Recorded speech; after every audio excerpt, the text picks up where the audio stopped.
This is New Florence, Missouri, Ben Rennick's hometown. It's where this 29-year-old is amassing a fortune in snakes. But on June 8th, 2017, his success story turns tragic. 911, what's the address of the emergency? Husband's on the ground and there's blood everywhere. Okay, do you know what happened to him?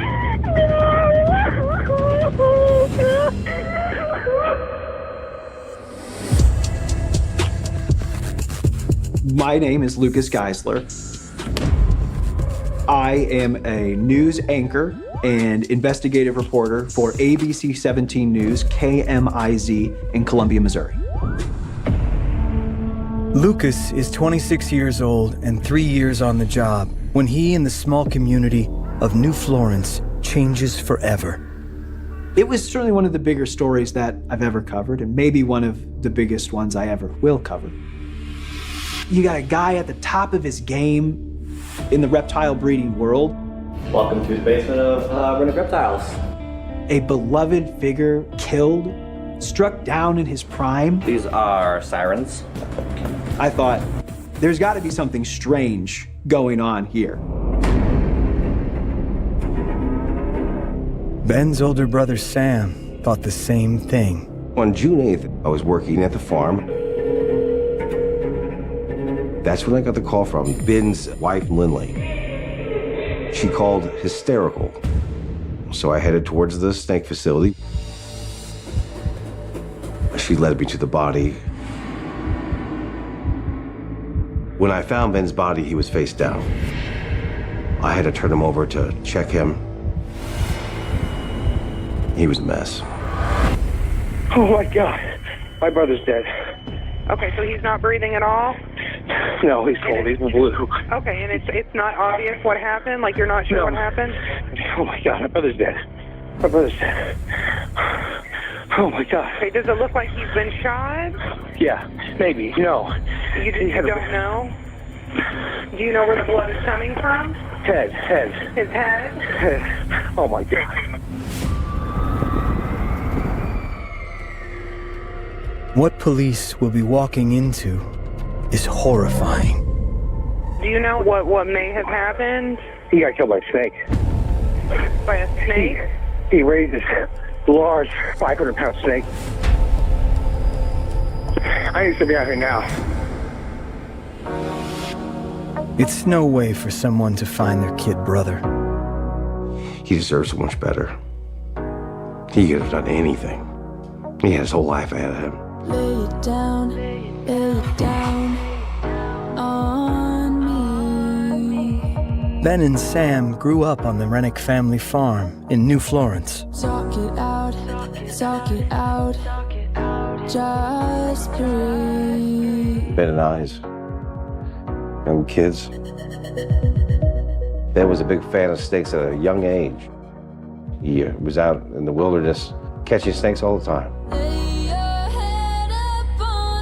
And he managed to turn that passion into a business.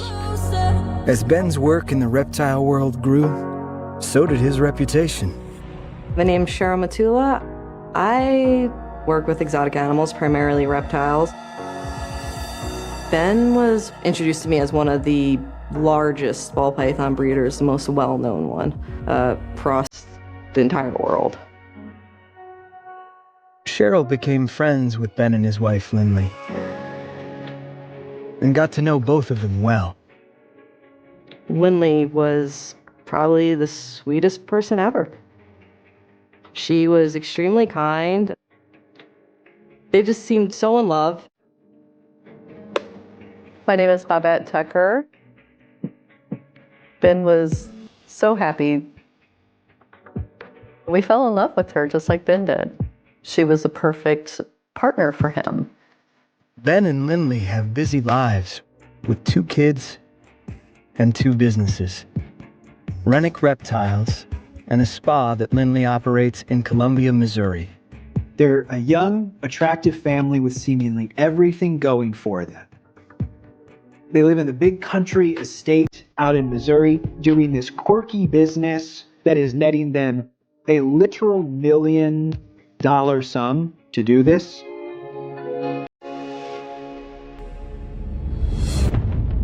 Some of Ben's anacondas are 12 to 15 feet long and weigh more than 400 pounds. Large enough to be lethal. When I saw Ben's head the way that it was, his skull had been crushed. In my mind, the only thing that could have happened would have been an accident with the snakes.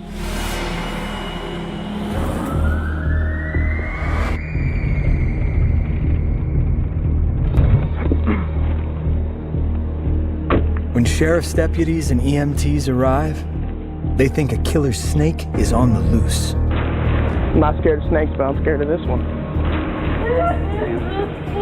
Ben's wife, Lindley, doesn't think a snake is responsible for his death. Where was the snake at? The whole building's full of snakes. It's not a snake. We don't have anything that would do that. I understand you have an anaconda. Where's it at? I know it's difficult right now, but we need to make sure nobody else gets hurt. Deputies find themselves inside a horror movie, looking for a missing anaconda. You good, Brian? Yeah. What is this place? Where's the victim upstairs? He's behind those bins and whatnot. That's Ben Rennick.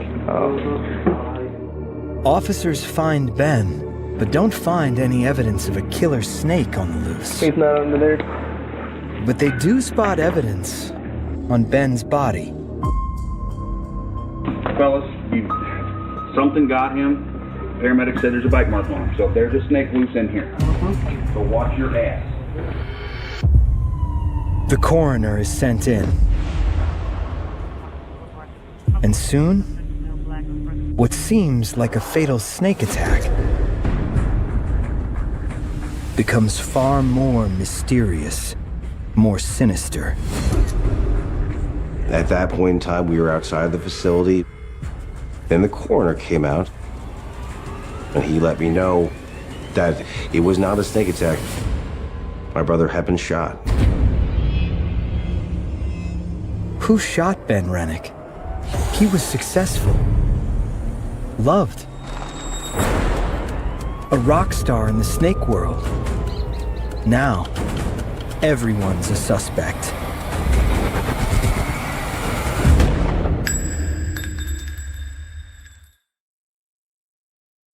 Take a breath. Time. Family and friends are in shock after they learn that Ben Rennick's been murdered. But it's so much worse. They found shell casings, bullet fragments throughout a snake barn.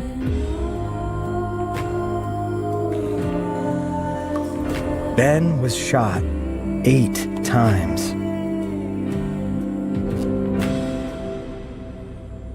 His skull was crushed by that 8th bullet. That's why I thought it was a snake when I first saw him, because his head was destroyed. Who could hate Ben enough to pull the trigger over and over?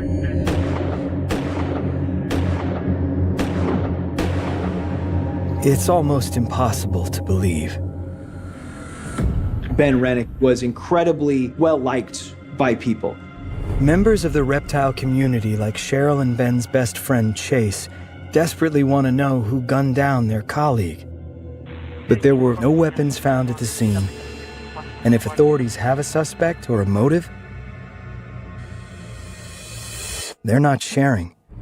I've been washed in the blood of the Lamb. There was a theory that perhaps it was a robbery. Dancing with the devil. Maybe somebody just happened to stumble upon this barn and in a panic killed the person there.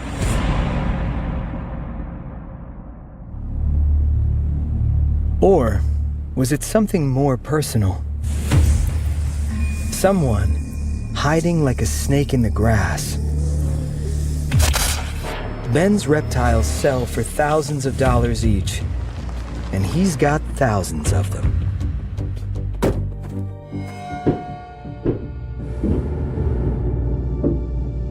We didn't know if maybe somebody from the reptile community maybe came in. Somebody that was looking for a fast buck to steal some of his snakes. Maybe Ben took him by surprise and it was a robbery gone bad.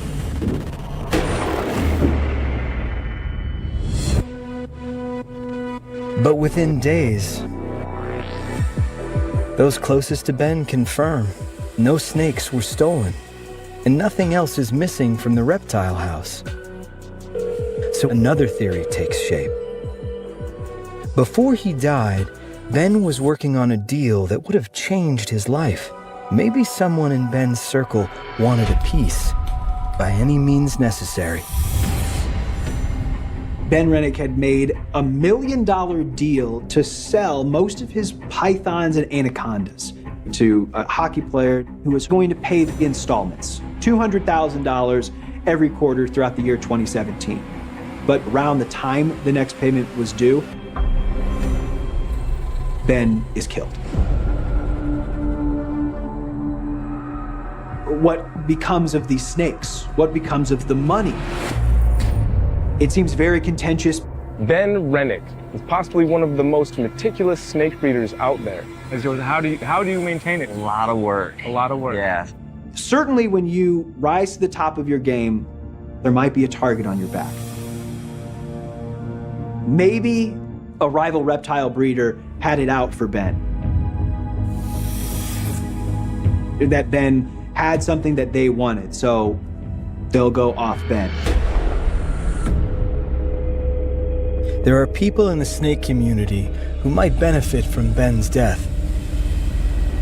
But what about someone closer to home?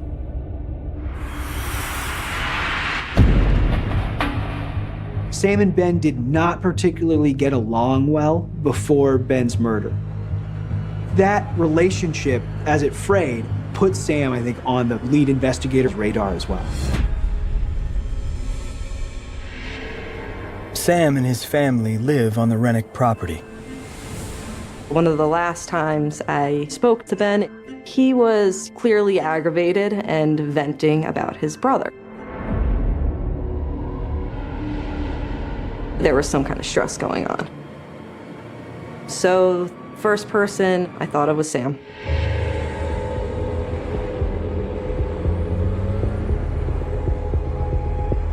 Authorities bring Sam in for questioning. Ben and I are close. Ben and I don't have a lot in common. We just didn't hang out at the top, really. Even though we lived next door to each other. He liked to brag a lot. He's always that's one of the reasons I didn't like hanging around Ben. He's always talking money. Ben got ownership of the land. I got most of the money. Ben couldn't afford the land, not the money, so we had to work together to make it happen. It was complicated. How'd y'all do that? It's a good question. I don't know if we really did. Sam and Ben argued over money and ownership of the property. Something Ben's widow Lindley stands by in her interview. Was there any family issues? Like between Sam and, yeah. Ben and I actually own all of the property. Sam kind of basically just went to Ben and he was like, you need to give me half of the property.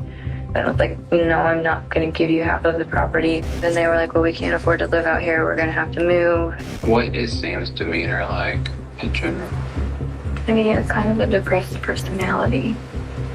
He's overly dramatic. And he's just so different than Ben. He's a lot more in your face. I've got skeletons in my closet. Lindley is not a fan of her brother-in-law. But what is Sam thinking during all of this? I was initially told that I was a person of interest in Ben's murder and I needed to stay put, and I did exactly that. But what about Lindley, Ben's widow? Authorities have to wonder, could she be involved? Well, I think everybody is a suspect in the beginning. The pictures growing clearer.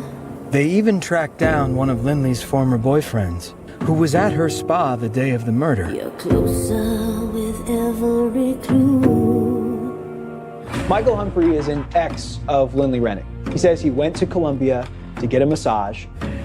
So that's where he said he was on June 8th. That he did visit the spa, he got a massage, and then he left. Humphrey is a dead end. Don't look back. It's all questions, no answers.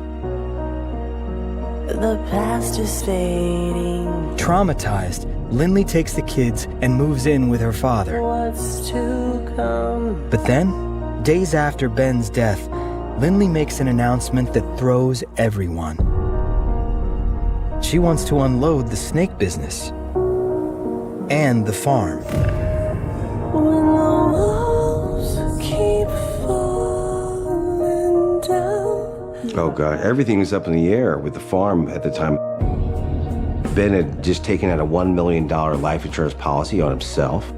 Because he did not have a will when he was murdered, all of his assets went directly to Lindley. Shortly after the murder that I was informed, though, that I had about 30 days to leave the property because Lindley was going to sell it.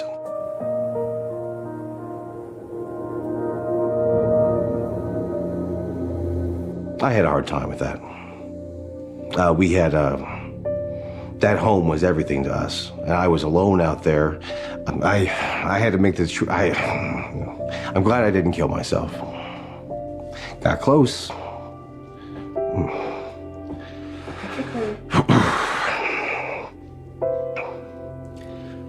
Oh, sorry. Don't be sorry. Oh, gosh, sorry. Don't. Calm down. It's okay. Sam and his family are evicted from the house.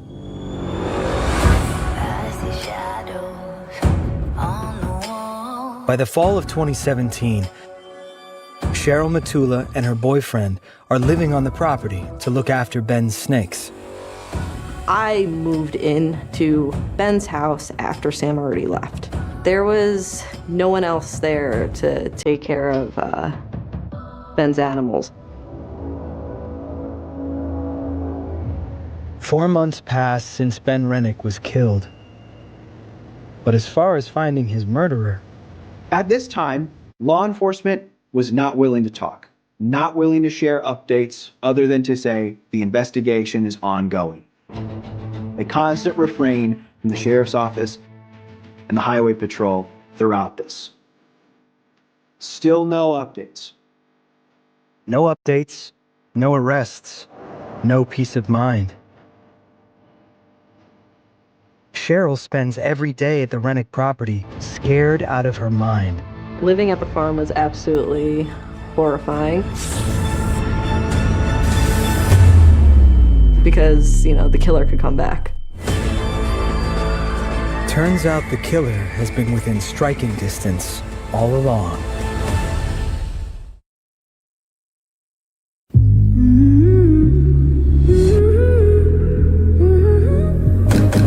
Little drops of doubt dripping down from my brain and my heart.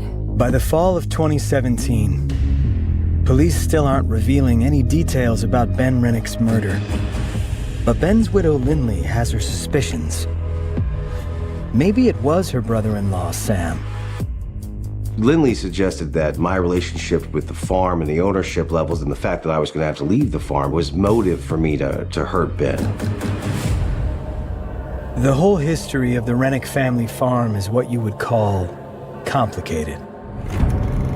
Back in the 80s, Ben and Sam's father, Frank Rennick, started a pet food company. Then he bought the land and built a big house where he raised his 2 boys. Unfortunately, there was a gas leak, the house filled with gas, and it exploded. And completely destroyed the home. And then immediately after that happened, my mother was diagnosed with stage 4 breast cancer. We lost our way. My father attempted to maintain the company, and however, with my mother being ill, a lot of the focus went to her. Frank spent 15 years juggling the company, the property, and his wife's medical bills, until it all came crashing down on June 4th, 2012.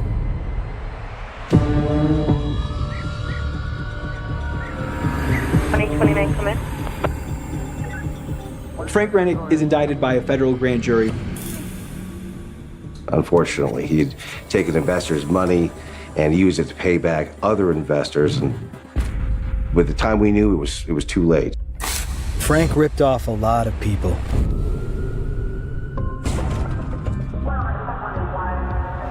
It was millions of dollars, and it could come back to bite him. We were going to lose our family farm. Frank wasn't willing to let that happen. Unfortunately, he took his life on Father's Day. And Ben was the one that found him in his home. In a desperate attempt to salvage something for his sons, Frank shot himself.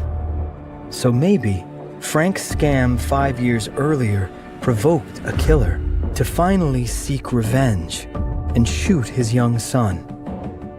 It had to have been somebody from the past that still harbored a lot of bad feelings about his dad's legal problems, maybe one of the investors. We definitely thought that could have been an issue that related to Ben's murder. However, we didn't know. Until one day in October 2017, 4 months after Ben's death. We had someone come to the property looking for Sam. We said he no longer lived on the property, he was gone. Then this guy said he heard about the murder, what happened, and details, and he apparently knew Ben got shot in the head. We were, of course, a little freaked out about that. We contacted the authorities. Suddenly, investigators have another potential suspect. It was possible that one of Frank's investors wanted a little bit of revenge. The fact that one of the supposed investors showed up and knew these details that we didn't even know. So we were suspicious of him. As investigators search for a scorned investor, friends and family notice there's something up with Lindley. I think she had wanted to put this behind us and start over, as she very quickly, soon after, entered into another relationship. Lindley's new boyfriend is a local man named Brandon Blackwell. You really can't judge someone, you lost the love of your life. You need that. You need some kind of comfort there. Then, in January 2018, 7 months after Ben's death, Lindley drops some crazy news. She's like, just so you're not surprised, I'm pregnant. And I'm like, wow, and we were quite shocked. So Lindley and Brandon ended up getting their own little townhouse, but she was looking a lot healthier now that she was pregnant. Lindley appears to be moving on, while the investigation into Ben's murder is stuck in place. I'm constantly in touch with Sam or a couple of the highway patrolmen that I know personally. We've been asking, what's going on with Ben's murder? Where's the investigation? If you don't catch a murder right away, it goes cold. And so we were really worried that somebody has gotten away with murder. Months turn into 2.5 years of frustration, grief, pain. Then, in early January 2020, investigators get lucky. Lindley's boyfriend, Brandon Blackwell, is arrested on criminal charges, including stalking. And from years of nothing comes something big. On January 14th, 2020, Brandon Blackwell claims to have information about Ben Rennick's murder. Just had a really odd, strange feeling about it, and it was just little stories weren't right.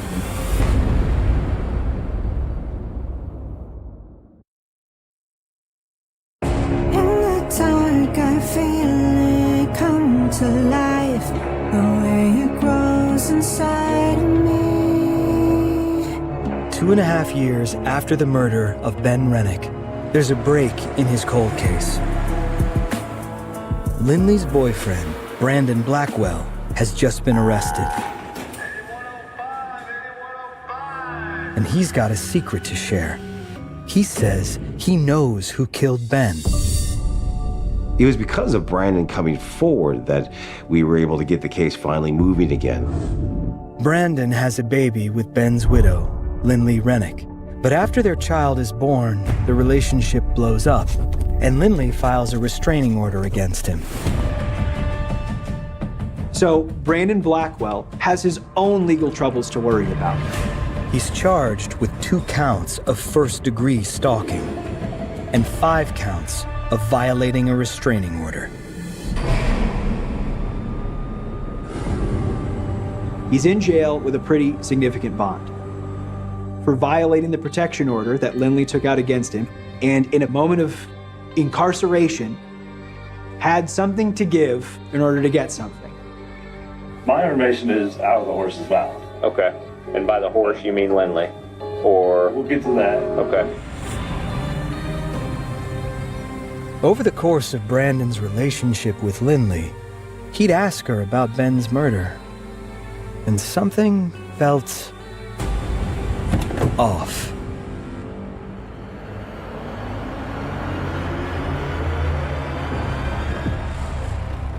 I just had a really odd, strange feeling about it, and just the stories weren't right, and so yeah, I kind of kept poking her about it. You know, it was like, I need to know what really happened. He tells Missouri State Highway Patrol investigators that Lindley had shot Ben.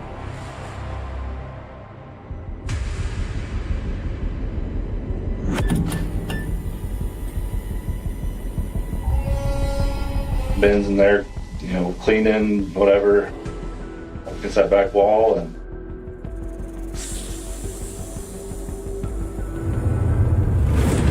she walks in with the gun, and Ben's like, "What the f*** are you doing?" And she just shoots him a bunch of times, and leaves.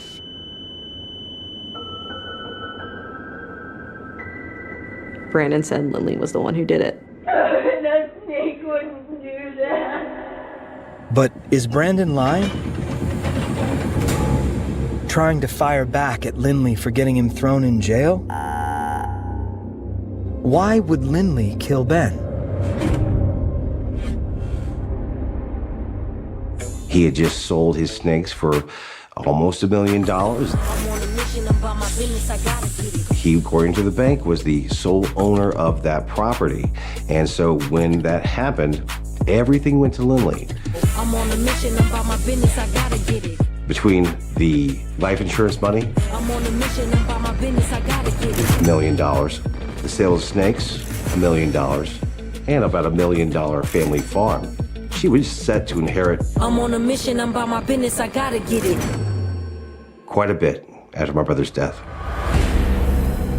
Inheriting money isn't a crime, but it can be one hell of a motive.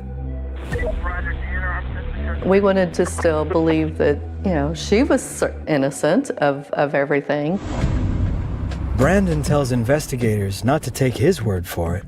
Then, he gives police 2 names, Ashley Shaw and Rachel Hunt. They worked for Lindley at her spa. Ashley, I'm the spa manager. I'm Rachel, I'm one of the estheticians here. And it wasn't until after that that the police had reached out to Ashley Shaw and Rachel Hunt. You got something to hide, secrets behind these lies. So Ashley Shaw and Rachel Hunt have the same story that Lindley admitted she pulled the trigger. Ashley Shaw has essentially told police that she knew about Lindley's plot to kill Ben. I see trouble.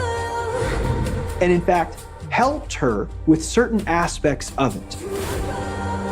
The state has given her immunity from first-degree murder charges. in exchange for giving up this information. The plot includes a name that rings a bell with investigators. Someone police questioned right after Ben was shot. Lindley Rennick's ex-boyfriend, Michael Humphrey.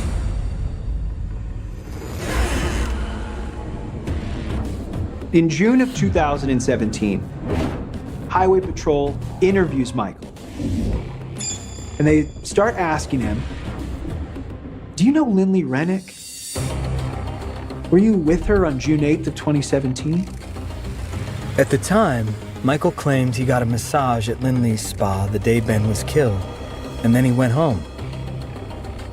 In 2017, police had no reason to hold Michael, so they let him go.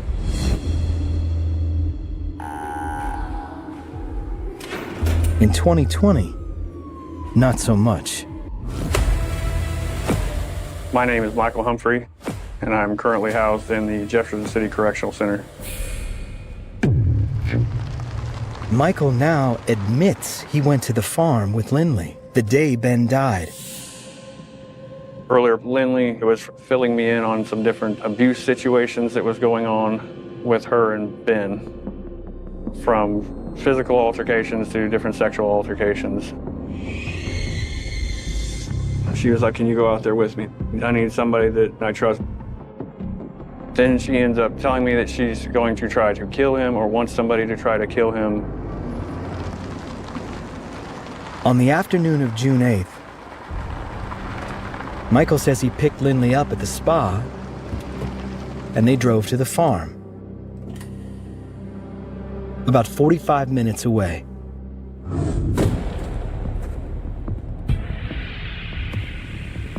We're out there in the middle of nowhere. I figure she's gonna go down there and have her conversation that she needs to have. I'm more locked in on there's a whole lot of snakes to this. And then the next thing I hear is a gunshot go off. When I look up, I see her posed up like this with a firearm in her hand. On the way out the door, I hear another 2 or 3 shots. After I'm outside, another 1 or 2. Later, I'm told there was 8 total. Humphrey swears up and down he had nothing to do with Ben's death. Never meant for anybody to get hurt. I don't know the guy. I don't have any bad intentions for the guy whatsoever. On January 16th, 2020, 2.5 years after Ben Rennick is gunned down, police are finally ready to make a move.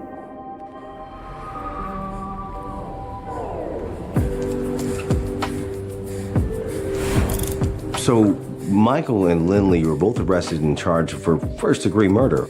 The mystery in you just pulls me in. My ex-boyfriend got a phone call that Lindley was being arrested. You can't see my eyes. I'm hypnotized. When he told me that, I cried. I felt horrible. It still didn't make sense. I just couldn't believe it. It just broke my heart. Knowing how their relationship was, knowing Lindley and how sweet and loving, and she is not the Lindley I knew. I'm under your spell again.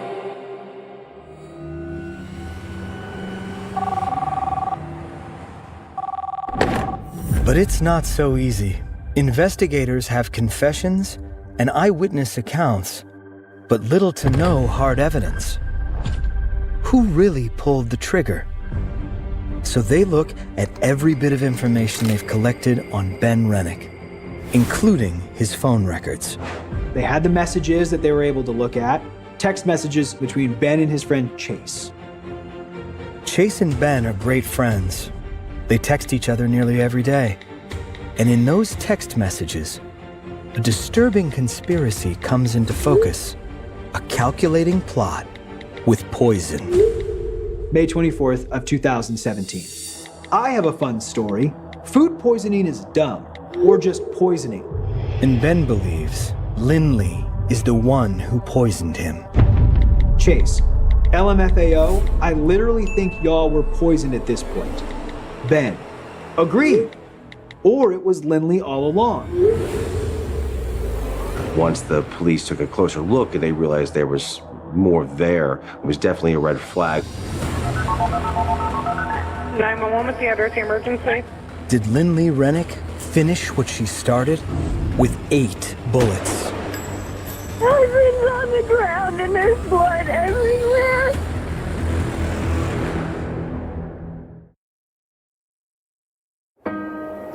In a series of texts before his murder, Ben Rennick offers clues about who wanted him dead.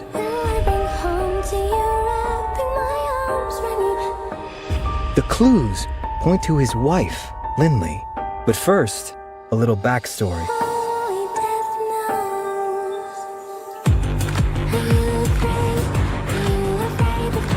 It begins about 2 weeks before Ben is killed. May 23rd, 2017. Lindley had told a spa employee, Ashley Shaw, that Ben had been abusive. Lindley never filed any police reports about the alleged physical abuse. Ashley felt sorry for Lindley and wanted to help her. Ashley and Lindley got about 12 to 15 Percocet pills. And their plan was to grind up the Percocet pills and put them in a smoothie. Lindley gave it to Ben under the guise of, could you please try this shake? We're thinking of selling it to customers. Shortly after Ben and Lindley both drink the shake, Ben becomes very ill. If he hadn't have thrown up, he probably would have died. Ben tells his friend Chase what happened. May 24th of 2017. LMAO, why would she do it to herself too? Maybe the customer gave it to you and laughed because they disliked their service. Ben, right? Maybe. Who knows why? She didn't seem as bad as me. So, from Chase, LMAO, lighter dose. From Ben, besides, she needs the deal to pan out first before I die. She would walk away with legit $3 million before selling property for another $1 million. If I died next year, Lindley would be set for life. Fuck. The deal calls for Ben to be paid in installments. Ben was in the process of selling a large majority of his snakes to a major buyer, and Ben had received payments in part for the first half of this transaction, and the rest of the transaction should have just sailed right through. However, when Ben was murdered, it was renegotiated. This murder had everything to do with money. Truth be told, I'm leaving. You're so cruel, you're the devil in disguise. Death on the path you're leading. I've seen the madness in your eyes. Now, Lindley and her ex-boyfriend, Michael Humphrey, both face charges of first-degree murder. But only one of them shot Ben. Humphrey claims that Lindley is the one that pulled the trigger, while Lindley claims that Michael Humphrey is the one that pulled the trigger. Michael goes on trial first in October 2021, more than 4 years after Ben's death. The state says Michael knows what they're going to go and do. That, under the law, he bears as much legal responsibility for the charge of first-degree murder as does Lindley, who the state says pulled the trigger. The defense argues Michael only drove Lindley to the farm, that he never planned to hurt Ben. I took it upon myself to bring her a firearm that I'd had. And I went into the spa that day and I told her, you can use this for self-defense. And then I gave her that firearm. I do not believe Humphrey saying that he went there not knowing what was going to happen. I genuinely believe he did go there with the full, intent to do it. And she ended up just doing it herself.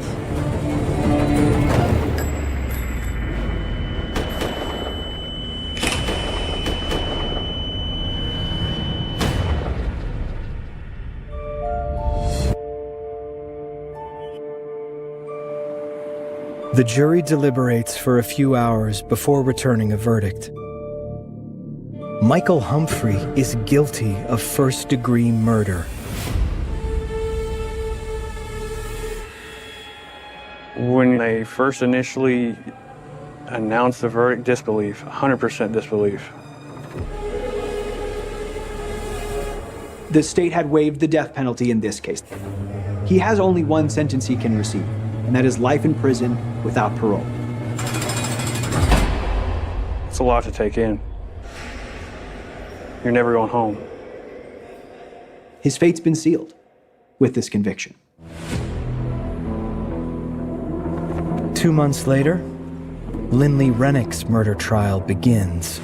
This is the person they say pulled the trigger. This is Ben's wife. This is the state trying to prove who did this. If they can't prove this, then what is their theory anyway? During the trial, it came out that Ben and Lindley had fought over the finances of the spa, which weren't going well. I believe she was pulling money out of the spa for personal use and other things that Ben didn't even know about. And he was going to be informed of that by the bank prior to the murder. These financial issues are a huge part of the case because it also speaks to what motive Lindley may have had to kill Ben Rennick. If he's questioning her business acumen, hounding her about money, and that might upset someone to the point that they maybe want to kill that person.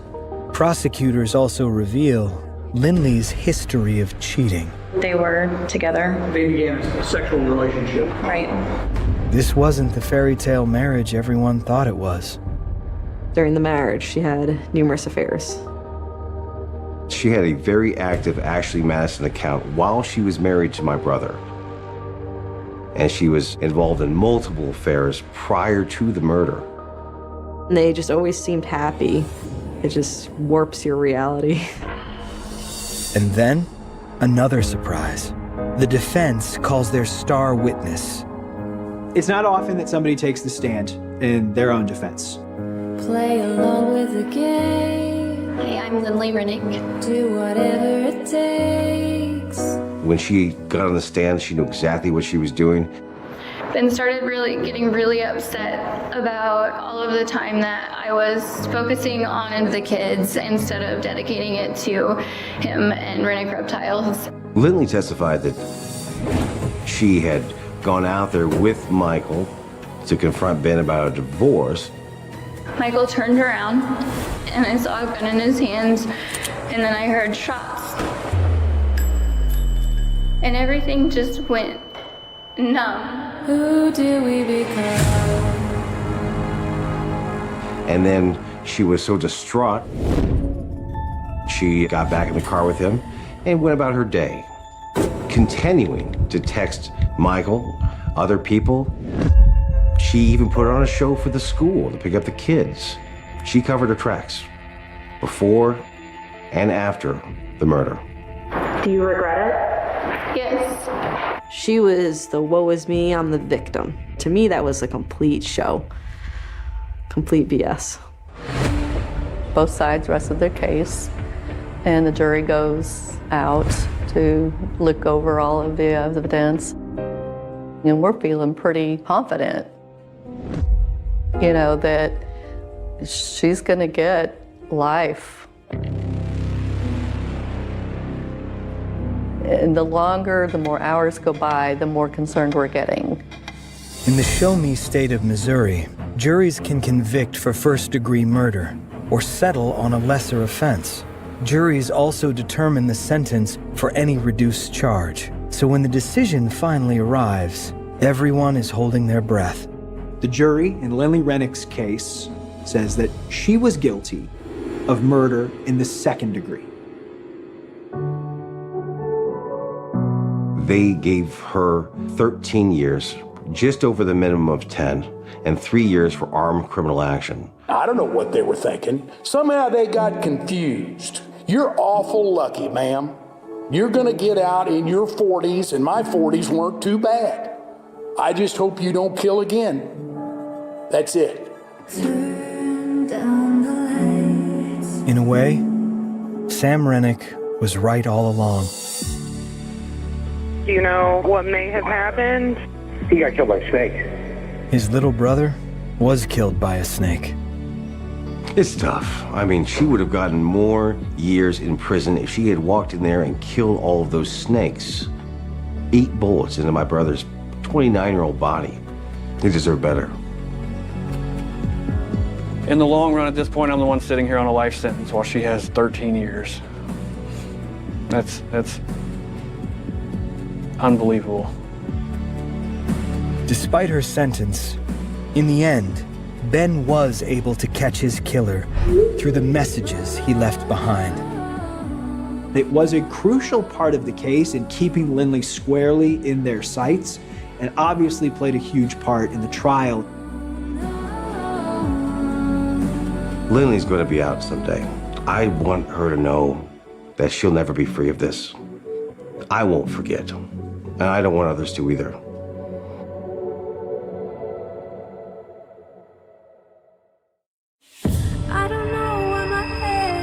There is a particular kind of silence that belongs only to isolated places. It is not the absence of sound, but rather a heavy, expectant stillness, woven from the relentless rhythm of the ocean and the ceaseless push of the wind. On this remote island, situated far from the bustling mainland, time did not move in a straight line. During the decades of the 1970s and 1980s, the progression of days was measured by the tides, the changing of the seasons, and the quiet routines of the people who called this rugged coastline home. It was a place defined by its borders, surrounded by vast stretches of dark, churning water that acted as both a physical barrier and a psychological shield. The isolation bred a unique kind of intimacy among the inhabitants. In this coastal village, the concept of privacy was fluid, almost non-existent. Everyone knew the intricate lineages, the shared histories, and the daily habits of their neighbors. It was a community bound by blood, marriage, and the shared struggle against the elements. In such a tightly knit environment, the ultimate currency was trust. This trust manifested in the architecture of their daily lives. Houses were built close together, weathering the harsh salt winds shoulder to shoulder, much like the people inside them. But the most defining characteristic of this village was its relationship with its doors. The wooden doors, bleached by the sun and warped by the sea air, were merely symbolic boundaries. They were meant to keep out the stray animals and the biting winter gales, never to keep out a neighbor. The act of turning a key in a lock was an alien concept, an insult to the collective harmony. To lock a door was to declare suspicion, to admit fear, and in a place where your closest neighbor was likely your cousin or your uncle, fear of the person next door was unthinkable.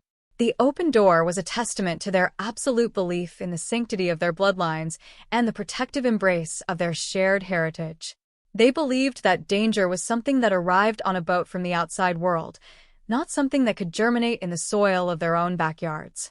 The summer when the illusion shattered arrived with an oppressive, stifling heat. The sun beat down on the island relentlessly, baking the earth and turning the air thick with the smell of drying seaweed and coarse salt.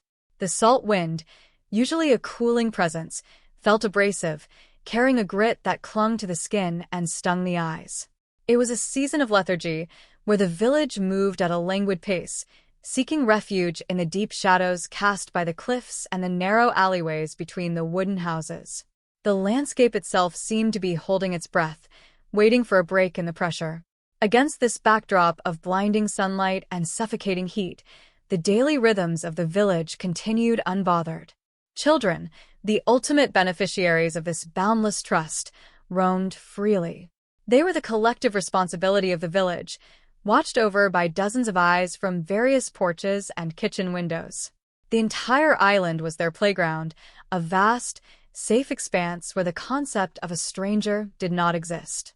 On a late afternoon, as the harsh glare of the sun finally began to soften into a bruised purple twilight, an 8-year-old child stepped out of the family home. The errand was entirely mundane, a testament to the absolute safety they felt. The child was tasked with fetching a simple packet of salt or delivering a small household item to a relative living just a short distance away. It was a journey measured in minutes, across familiar dirt paths and paved stones that the child had navigated countless times before. The child took an old, somewhat rusted bicycle, a common mode of transport on the island, its metal frame bearing the scars of the salt air. The departure was utterly unremarkable. There were no lingering goodbyes, no anxious warnings to stay on the path or avoid talking to strangers. In a world without strangers, such warnings had no utility. The child simply rode off into the fading light, an innocent figure swallowed by the familiar contours of the village. Time passed.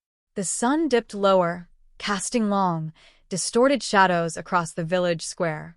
The transition from day to evening was usually marked by the clatter of dinner preparations, the calling of names as families gathered, and the soft glow of lamps flickering to life behind curtained windows.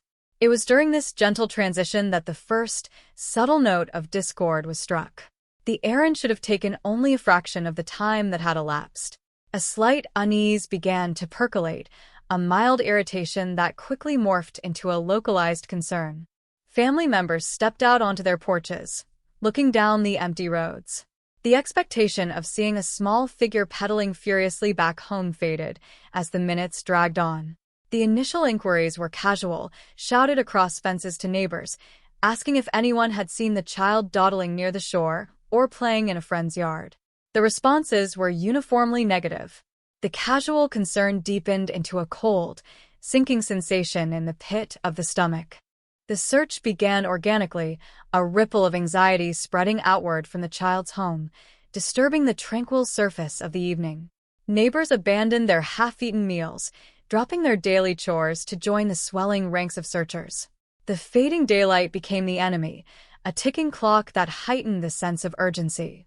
The island, previously perceived as a limitless playground, suddenly felt vast and treacherous. Every shadow seemed to conceal a hidden danger, every rustling bush amplified the growing dread. The turning point of the evening, the moment when anxiety crystallized into pure, unadulterated terror, occurred along a quiet stretch of dirt road. There, leaning haphazardly against the grassy verge, lay the old bicycle. It was abandoned, cast aside as if its rider had simply evaporated into the humid air. In the small woven basket attached to the handlebars, a handful of wildflowers rested, their delicate petals already wilting in the residual heat of the day. The sight of the bicycle was a devastating blow. It was an unnatural interruption of a journey, a silent witness to an unseen event. The wildflowers in the basket spoke of a child unhurried, a child who had taken the time to appreciate the beauty of the roadside just moments before vanishing entirely. The bicycle was not crashed, it was simply left behind. This detail, small but profoundly disturbing, suggested an interruption by someone familiar, someone who did not necessitate a panicked escape or a struggle.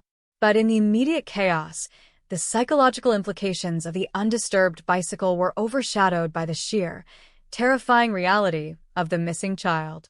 The physical object became the epicenter of the search, the ground zero from which waves of desperate villagers radiated outward into the gathering gloom. As true darkness descended upon the island, the nature of the search transformed. The collective fear of the village manifested in a mobilization of unprecedented scale. Torches and oil lanterns were lit, their violently flickering flames pushing back against the encroaching blackness. The previously serene island was now scarred by chaotic streaks of firelight, illuminating the terrified, desperate faces of the inhabitants. The silence of the night was shattered by a chorus of voices, a desperate litany of the child's name being screamed into the void. Men, women, and older children combed through the dense coastal scrub, their hands torn by thorns, their boots slipping on the treacherous, moss-covered rocks. They scoured the shoreline, sweeping the beams of their lanterns over the dark, churning water, praying not to see a small form floating in the cold surf. The landscape itself seemed to turn hostile. The towering stone cliffs, which had served as a majestic backdrop to their daily lives, now loomed like dark sentinels, swallowing the frantic shouts of the searchers. The echoes that bounced back were distorted, mocking replicas of their desperate calls. But the most profound transformation occurred in the sound of the ocean. The rhythmic, soothing murmur of the waves crashing against the rocky shore, a sound that had lulled generations of islanders to sleep, now sounded entirely different. In the pitch-black night, driven by the abrasive salt wind, the crash of the water sounded violent, indifferent, and hungry. The vast expanse of the sea, once a source of sustenance and beauty, now felt like a terrifying abyss, a force of nature that cared nothing for human suffering or a family's grief. The searchers pushed themselves to the point of exhaustion, fueled by adrenaline and a primal need to protect their own. They formed lines, sweeping through the uncultivated interior of the island, moving through the thickets and the groves of wind-twisted trees. Every hollow log was inspected, every abandoned shed was thrown open and scrutinized under the trembling light of the torches. Yet, despite the massive, coordinated effort, the island yielded absolutely nothing. It was as if the earth had simply opened up and swallowed the child without a trace. The air remained thick, the wind continued to howl against the cliffs, and the dark water continued its relentless assault on the rugged coastline. The physical exertion of the search was matched only by the grueling psychological toll. With every passing hour, the unspoken fear grew heavier, weighing down the spirits of the entire village. Throughout that endless, agonizing night, the fundamental assumption of their society began to crack under the immense pressure of the unknown. The people of this coastal village had lived their entire lives believing that the dangers of the world existed only beyond the distant horizon. They had built a community based on an unshakable faith in one another, a faith so absolute that it required no locks, no fences, and no suspicion whatsoever. But as the torches burned low and the darkness refused to surrender its secret, a new, insidious thought began to take root in the minds of the exhausted searchers. The realization crept in slowly, chilling the blood far more effectively than the coastal night air. If the child had not wandered off the cliffs, and if no stranger had been seen arriving on the island, then the explanation for the disappearance completely defied their understanding of their own world. The search continued past midnight, bleeding into the darkest, coldest hours before dawn. The voices calling the child's name grew hoarse, fracturing with despair and physical exhaustion. The flickering lights of the lanterns illuminated faces streaked with dirt and sweat, eyes wide with an unspoken, collective trauma. They were searching for a missing child, but they were also desperately searching for a benign explanation, a tragic accident that would leave their deeply ingrained worldview intact.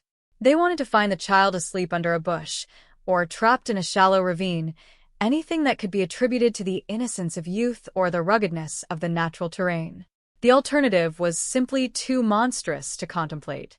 The alternative meant looking at the very people standing beside them in the search lines, their brothers, their cousins, their lifelong friends, and wondering what lay hidden beneath the surface of lifelong familiarity.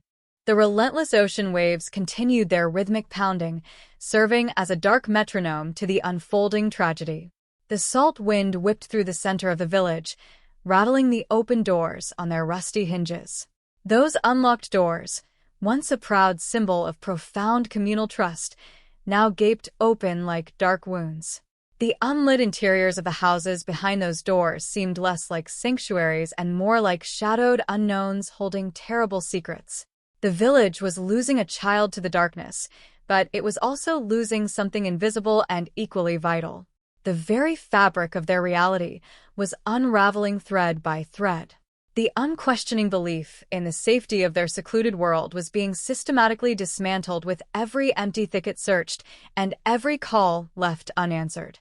The island, their impenetrable fortress against the outside world, had suddenly become a prison, trapping them with a horror they had yet to fully comprehend. As the first faint, gray light of dawn began to bleed into the eastern sky, illuminating the exhausted, defeated postures of the searchers, the true weight of the situation settled upon the community like a physical burden. The daylight offered no comfort, no relief, only the stark, undeniable reality of a profound absence. The abandoned bicycle remained exactly where it was found, the wild flowers in its basket now completely withered, standing as a static, heartbreaking monument to the exact moment their collective innocence was taken. The village stood on the precipice of a devastating revelation that would irrevocably alter their history forever. The search for the missing child would soon transform from a desperate rescue mission into a horrifying, suffocating journey into the darkest, most carefully concealed corners of their own lineage. The monster they feared was not lurking in the deep ocean depths, nor was it a phantom from the distant mainland. The monster was breathing the same salt air, had likely participated in the same desperate search through the night, and was hiding comfortably behind the very same open doors that defined their entire way of life. To comprehend the absolute devastation that would soon befall this isolated coastal community, it is absolutely essential to first understand the specific, highly integrated nature of childhood within the boundaries of this remote island during the 1970s and 80s. An 8-year-old child living in this secluded village was never considered to be merely the offspring of a single, isolated nuclear family unit, but was rather perceived and treated as a vital, irreplaceable thread woven deeply into the expansive, interconnected social tapestry of the entire population. This particular child, whose bright, unburdened laughter typically echoed against the weathered stone walls of the narrow, winding alleyways, represented far more than just youth. This child embodied the collective innocence, the unblemished hope, and the shared, unbroken future of every single inhabitant who called the harsh coastline their home. In a geographic location where bloodlines had overlapped and intertwined for countless generations, stacking upon one another within the same small, confining physical footprint, the traditional boundaries of parentage and individual familial responsibility were beautifully, seamlessly blurred. To this 8-year-old, every elderly man sitting on a porch was effectively a grandfather, every woman mending nets was an aunt, and every older adolescent was viewed as a natural, fiercely loyal protector. The victim was a deeply familiar, universally recognizable sight across the island, known intimately by the villagers for a particular scuff on the knee, a specific, energetic way of running down the steep paved steps leading toward the bustling harbor, and a deeply ingrained, culturally reinforced habit of greeting every passing adult with an attitude of unwavering respect and warm familiarity. This was a child who had been meticulously taught the complex names of the shifting ocean tides, the subtle, changing patterns of the treacherous coastal weather, and the intricate, generational histories of the brightly painted fishing boats bobbing in the bay, but who had never once been taught the modern, mainland concept of stranger danger. The world, as this perfectly innocent 8-year-old knew it and experienced it every single day, was an entirely benign environment, populated exclusively by familiar faces that inevitably smiled upon approach, outstretched hands that frequently offered pieces of fresh food or gentle pats on the head, and heavy wooden doors that were perpetually, purposefully left open to them at all hours. The entire island functioned as a sprawling, natural playground where the concept of malicious intent was an abstract, foreign idea, completely absent from the daily reality of a child wandering the dusty dirt paths under the immense, unclouded expanse of the vibrant summer sky. The deeply rooted architecture of this profound, overarching communal trust was built heavily upon the constant, reassuring presence of the extended family structure, and specifically upon the patriarchal and matriarchal figures who commanded immense respect and deep affection in equal measure throughout the village hierarchy. Among these central, highly influential figures, the established uncles and older, adult cousins held a uniquely elevated, almost unassailable status in the minds of the island's youth. They were the strong, capable men who bravely brought in the heavy, necessary catches of fish from the turbulent, unforgiving sea, the men who skillfully repaired the damaged wooden roofs after the fierce, destructive winter storms rolled through, and the men who affectionately told the most captivating, thrilling stories by the warmth of the hearth during the long, dark, isolating evenings of the colder months.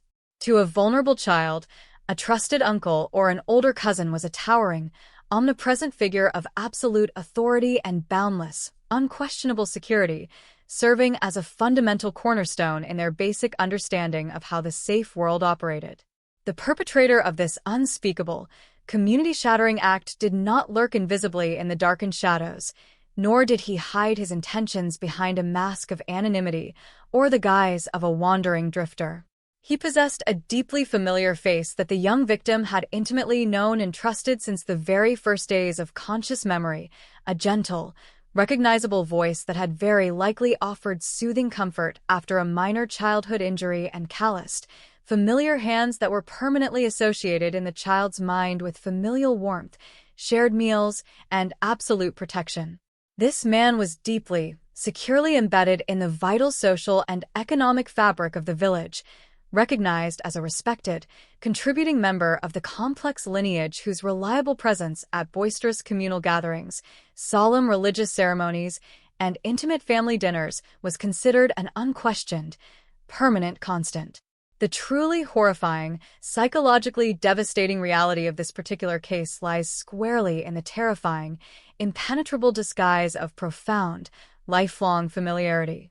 The mortal danger did not arrive abruptly on the island as an unnatural, frightening anomaly from the outside world, but rather presented itself to the innocent victim in the most comforting, easily recognizable, and implicitly trusted human form imaginable. When methodically reconstructing the precise, tragic sequence of events that unfolded on that fateful, oppressively sun-drenched summer afternoon, the investigative narrative must heavily rely on the painful, unavoidable understanding of exactly how perfectly this deep, misplaced communal trust was weaponized and exploited. After the unsuspecting child abandoned the old, rusted, metal bicycle by the grassy edge of the quiet roadside, leaving the handful of freshly picked, vibrant wildflowers to slowly wither in the woven front basket under the baking heat, the seemingly mundane errand diverged permanently from its familiar path and descended into a devastating, inescapable trap. The initial encounter between the victim and the perpetrator was entirely, chillingly devoid of physical force, violent coercion, or panicked struggle.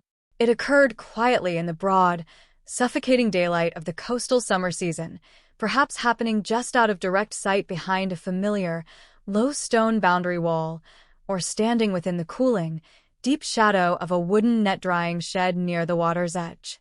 The perpetrator strategically approached the child not with the aggressive posture of a stalking predator, but with the relaxed, welcoming demeanor of trusted family blood.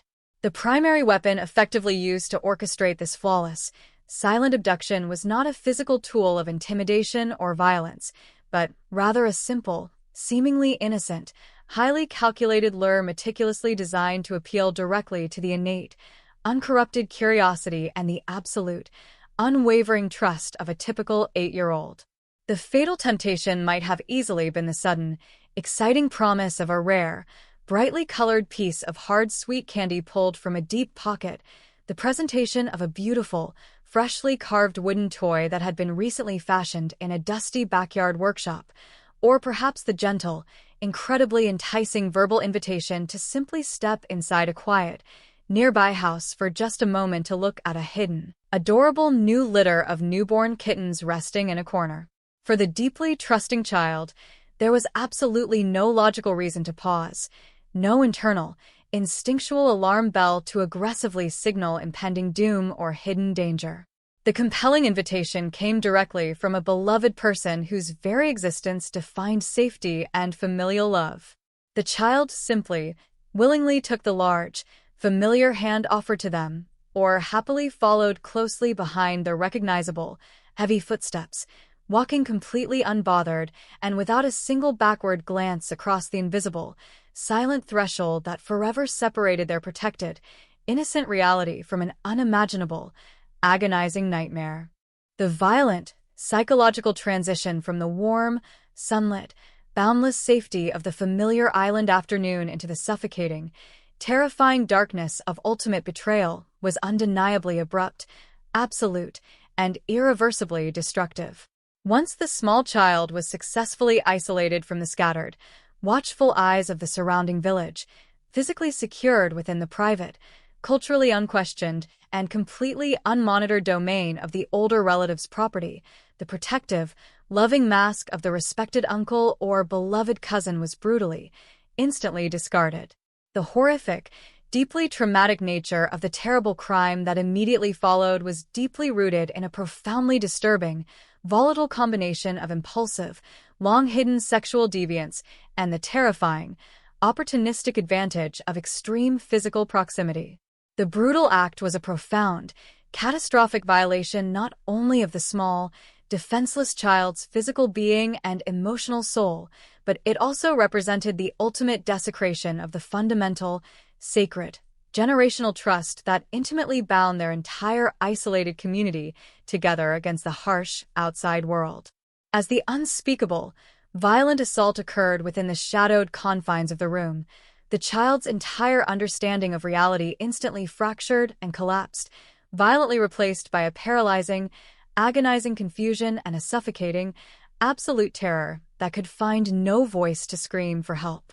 However, the most chilling, coldly calculating aspect of this entire tragedy rapidly emerged in the chaotic, immediate aftermath of the initial, devastating physical violation. The perpetrator, suddenly staring downward at the devastating, undeniable consequences of his own impulsive, monstrous depravity, was abruptly and violently confronted by the crushing, inescapable weight of his own established identity within the small village. He fully realized that he was not a nameless, transient drifter who could simply vanish unnoticed onto a departing boat into the dark night. He was a known, deeply rooted, highly visible member of the core family lineage. He recognized with absolute, terrifying, cold clarity that the traumatized child sitting before him possessed the undeniable, immediate ability to explicitly identify him by name, to completely shatter his deeply respected social standing, and to swiftly bring the unimaginable, violent wrath of the entire extended lineage and the primitive, unyielding justice of the furious island community crushing down upon his head. In that agonizingly silent, heavy moment, driven exclusively by a cowardly, desperate, primal instinct for absolute self-preservation and an overwhelming, paralyzing fear of severe familial and social retribution, the perpetrator made the ultimate, unforgivable, and permanent decision. To cowardly protect his own name, his unblemished reputation, and his continued, comfortable life within the trusting village, he consciously chose the most extreme, irreversible, and horrifying path available by actively, physically silencing the only living witness to his hidden, unspeakable monstrosity. The brutal, cold-blooded execution of this permanent silence tragically transformed the village's desperate missing person search into a grim, devastating, and heartbreaking recovery mission. Although the exhausted, frantic villagers systematically combing the hills did not immediately comprehend this dark reality. For several grueling, agonizing days, the massive, desperate search effort continued unabated across the rugged, unforgiving island terrain, with the stubborn inhabitants absolutely refusing to surrender their desperate, clinging hope for a miraculous, happy reunion. They exhaustively combed the treacherous, slippery shorelines, dangerously descended deep into the steep, rocky, heavily shadowed ravines, and aggressively pushed their torn, bleeding bodies through the dense, unforgiving, thorny coastal underbrush, their desperate voices calling the child's name growing continuously weaker, hoarser, and more fragmented against the relentless, indifferent, crashing sound of the howling wind and the turbulent ocean. But the tragic truth was that the innocent child was not lost wandering in the vast, confusing wilderness of the island. The child was intentionally, maliciously hidden within the very intimate, physical infrastructure of their shared, daily domestic lives. The deeply horrifying, community-shattering discovery did not ultimately occur in a distant, unknown, or mysterious geographical location, but rather intimately, disgustingly close to the very heart of their homes.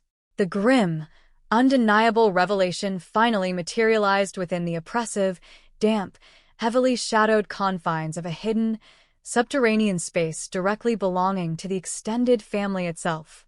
It was the deeply unsettling environment of a dark, forgotten, earth-floored cellar situated directly beneath an old, wooden family home, a claustrophobic place permanently filled with a strong scent of discarded, rotting fishing gear, rusty metal tools, and decades of thick, undisturbed accumulated dust. When the heavy, warped wooden doors of that specific cellar were finally forced open by searching relatives, and when the flickering, weak yellow light of a handheld oil lantern finally pierced the deep, stagnant gloom of that hidden space, the agonizing, days-long uncertainty abruptly and permanently ended, instantly replaced by an apocalyptic, suffocating wave of collective grief. The horrifying physical condition of the discovery immediately confirmed the village's absolute worst, unspoken fears, but it was the specific, trusted location of the concealed remains that delivered a massive psychological blow that completely and permanently shattered the foundational bedrock of the entire community. The unthinkable, poisonous truth hung heavily and permanently in the stagnant, cold air of that dark, terrible space.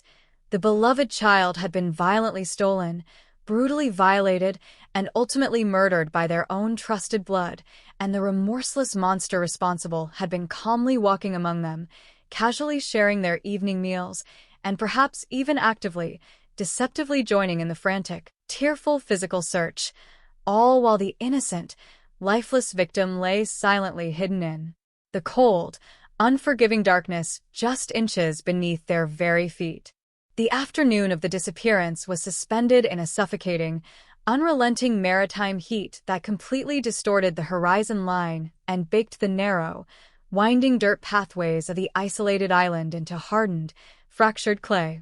The air was entirely devoid of its usual brisk, salty momentum, replaced instead by a stagnant, incredibly heavy humidity that seemed to unnaturally amplify every single isolated sound echoing off the weathered stone walls of the tightly packed village.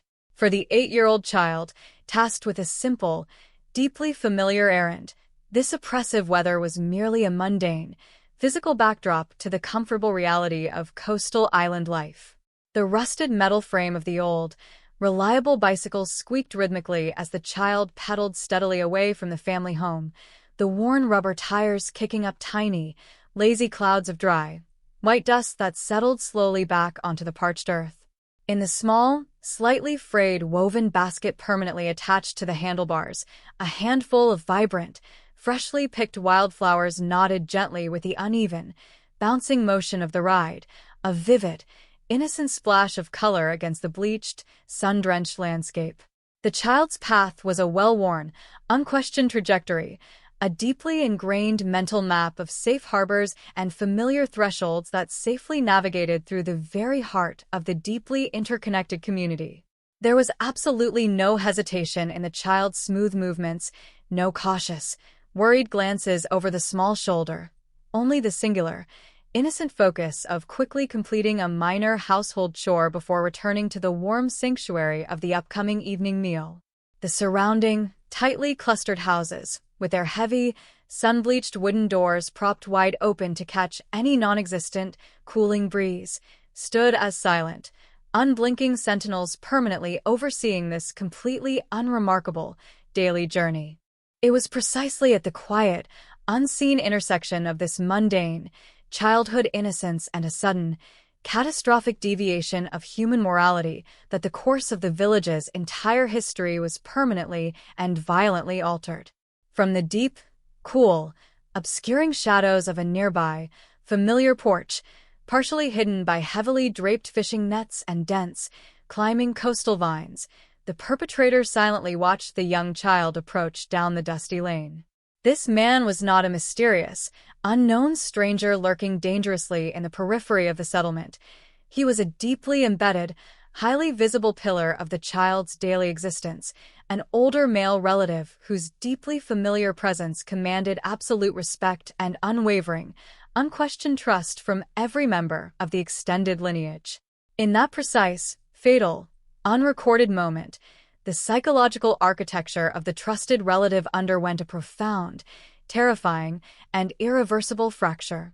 The socially constructed, carefully maintained veneer of the caring uncle or the responsible, guiding older cousin completely dissolved, instantaneously overridden by a deeply opportunistic, incredibly dark impulse that had perhaps laid silently dormant beneath the strict, traditional, moralistic surface of the isolated island culture for years.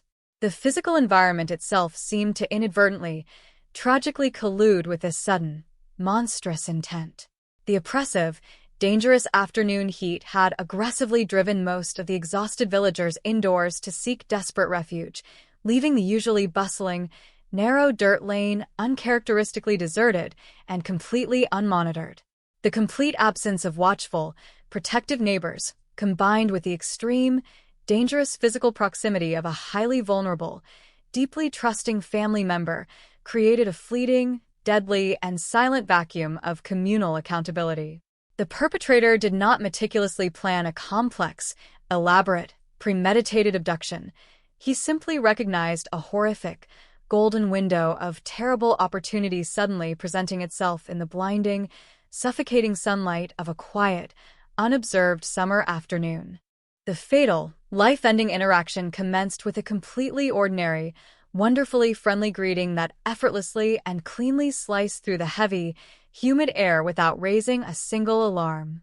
The child, instinctively and joyfully recognizing the deeply familiar, comforting voice calling out from the shadows, immediately engaged the rusted brakes, the old metal mechanism screeching softly as the bicycle came to a safe, controlled halt by the grassy, sun-baked edge of the road. There was absolutely no physiological fear response whatsoever within the small victim, no sudden, protective spike of adrenaline, and no instinctual, primal urge to flee the immediate vicinity. The face that slowly emerged from the deep shadows of the wooden porch was a face intimately and permanently associated with familial warmth, loud shared holiday meals, and protective, unyielding authority. The perpetrator slowly approached the resting child with a highly relaxed, incredibly casual physical demeanor, expertly and callously weaponizing the profound, intergenerational trust that entirely defined their isolated, trusting society. The verbal lure utilized was sickeningly simple, incredibly mundane, and perfectly tailored to instantly capture the innocent, boundless curiosity of a typical 8-year-old child. It required absolutely no physical force, no aggressive, terrifying coercion, and not even a slightly raised voice to execute flawlessly. A quiet, warm, inviting mention of something fascinating hidden just inside the cool, dark house, perhaps a newly carved, intricate wooden boat, a rare piece of sweet candy brought back from a highly unusual mainland trip, or a fragile, squirming litter of newborn kittens resting safely in a dark corner, was more than sufficient to seal the victim's fate. The child, entirely unburdened by the complex, adult concept of hidden human malice, readily and happily accepted the fatal invitation. The rusted bicycle was casually, carelessly leaned against the grassy verge, the soon-to-be withered wildflowers left completely forgotten in the woven basket, forever marking the exact, devastating geographical coordinate where the child's innocent, protected reality permanently ceased to exist. The brief, completely silent walk from the bright, sunlit dirt road to the heavily shadowed, wooden threshold of the relative's home was an agonizingly mundane, completely unnoticed procession toward absolute, unspeakable horror. The child likely walked a step or two ahead, eager, bouncing, and completely curious, entirely oblivious to the towering, predatory shadow slowly falling over their small frame. The perpetrator followed closely behind, every single footstep carefully calculated, his dark eyes intensely scanning the empty, sun-baked street one final, crucial time to ensure absolute secrecy and the complete absence of any potential witnesses. As they crossed the worn, heavily scuffed wooden threshold, stepping out of the glaring sunlight, the heavy, warped coastal door was firmly and decisively shut behind them. The distinct, heavy, wooden thud of that door closing was a terrifying, definitive, and permanent punctuation mark on the child's life. It severed the young victim entirely from the bright, expansive, collective safety of the island community, plunging them instantaneously into the dim, claustrophobic, entirely unmonitored, and dangerous domain of the predator. Inside the structure, the stagnant air was immediately significantly cooler, heavily and comfortably scented with old, drying wood, accumulated sea salt, and the distinct, incredibly familiar domestic smell of the relative's seemingly normal daily life.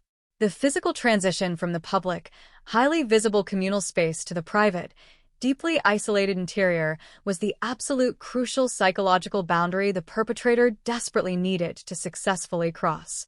Once that heavy wooden door was firmly sealed shut against the outside world, the strict, protective societal rules of the village were effectively and immediately suspended, replaced entirely by the horrific, unrestrained, and violent reality of the perpetrator's sudden, monstrous impulses. Within the stifling, heavily shadowed confines of that deeply familiar house, the ultimate, unforgivable betrayal of shared blood occurred with devastating, brutal, and terrifying efficiency. The deeply traumatic, incredibly violent nature of the physical assault completely and irreparably shattered the child's small psychological universe in an instant, violently replacing a short lifetime of unwavering, absolute trust with an incomprehensible, agonizing, and paralyzing terror.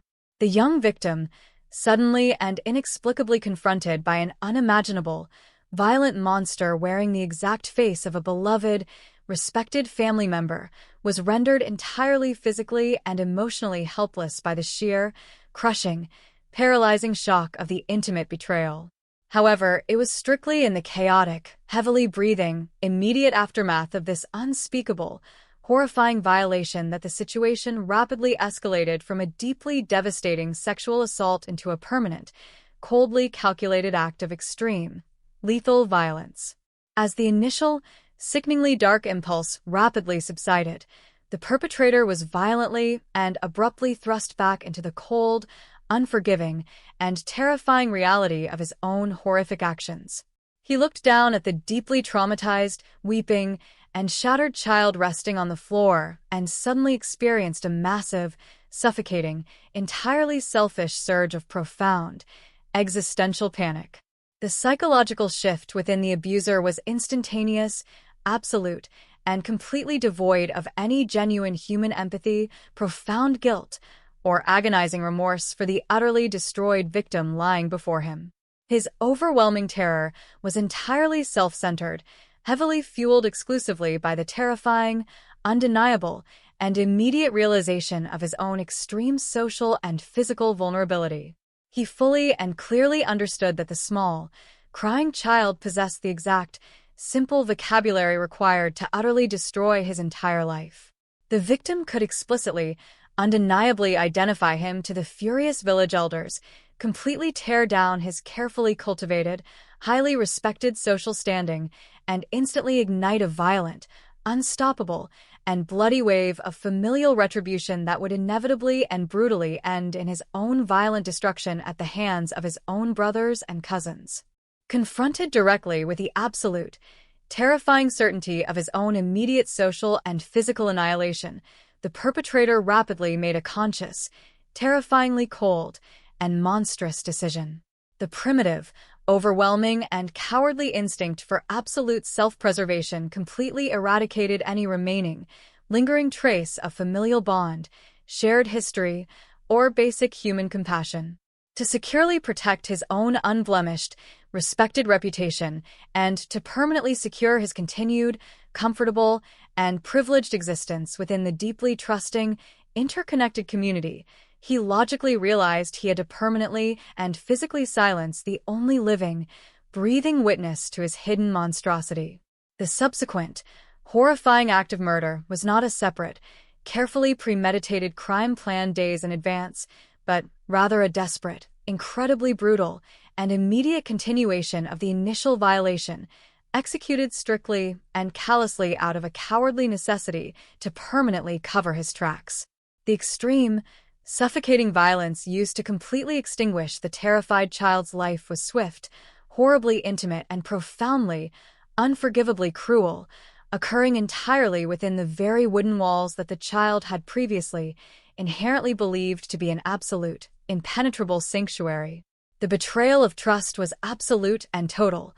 The heavy, calloused hands that had once gently offered guidance, shared meals, and familial comfort were the exact same hands that forcefully, violently, and without hesitation crushed the fading life from the innocent, struggling victim. In those agonizing, terrifying, and breathless final moments, The child's ultimate, horrifying realization was likely not just the immense physical pain of the assault, but the absolute, soul-crushing horror that the deadly monster destroying them was not a terrifying stranger from the dark ocean, but their own trusted kin. Immediately following the silent, brutal murder, the heavy atmosphere within the closed house shifted rapidly from violent, chaotic struggle to a sickening, coldly calculated, and highly pragmatic silence. The perpetrator, now standing heavily over the small, lifeless consequence of his own unrestrained depravity, was abruptly forced to desperately confront the immediate, monumental, and dangerous logistical problem of physical concealment.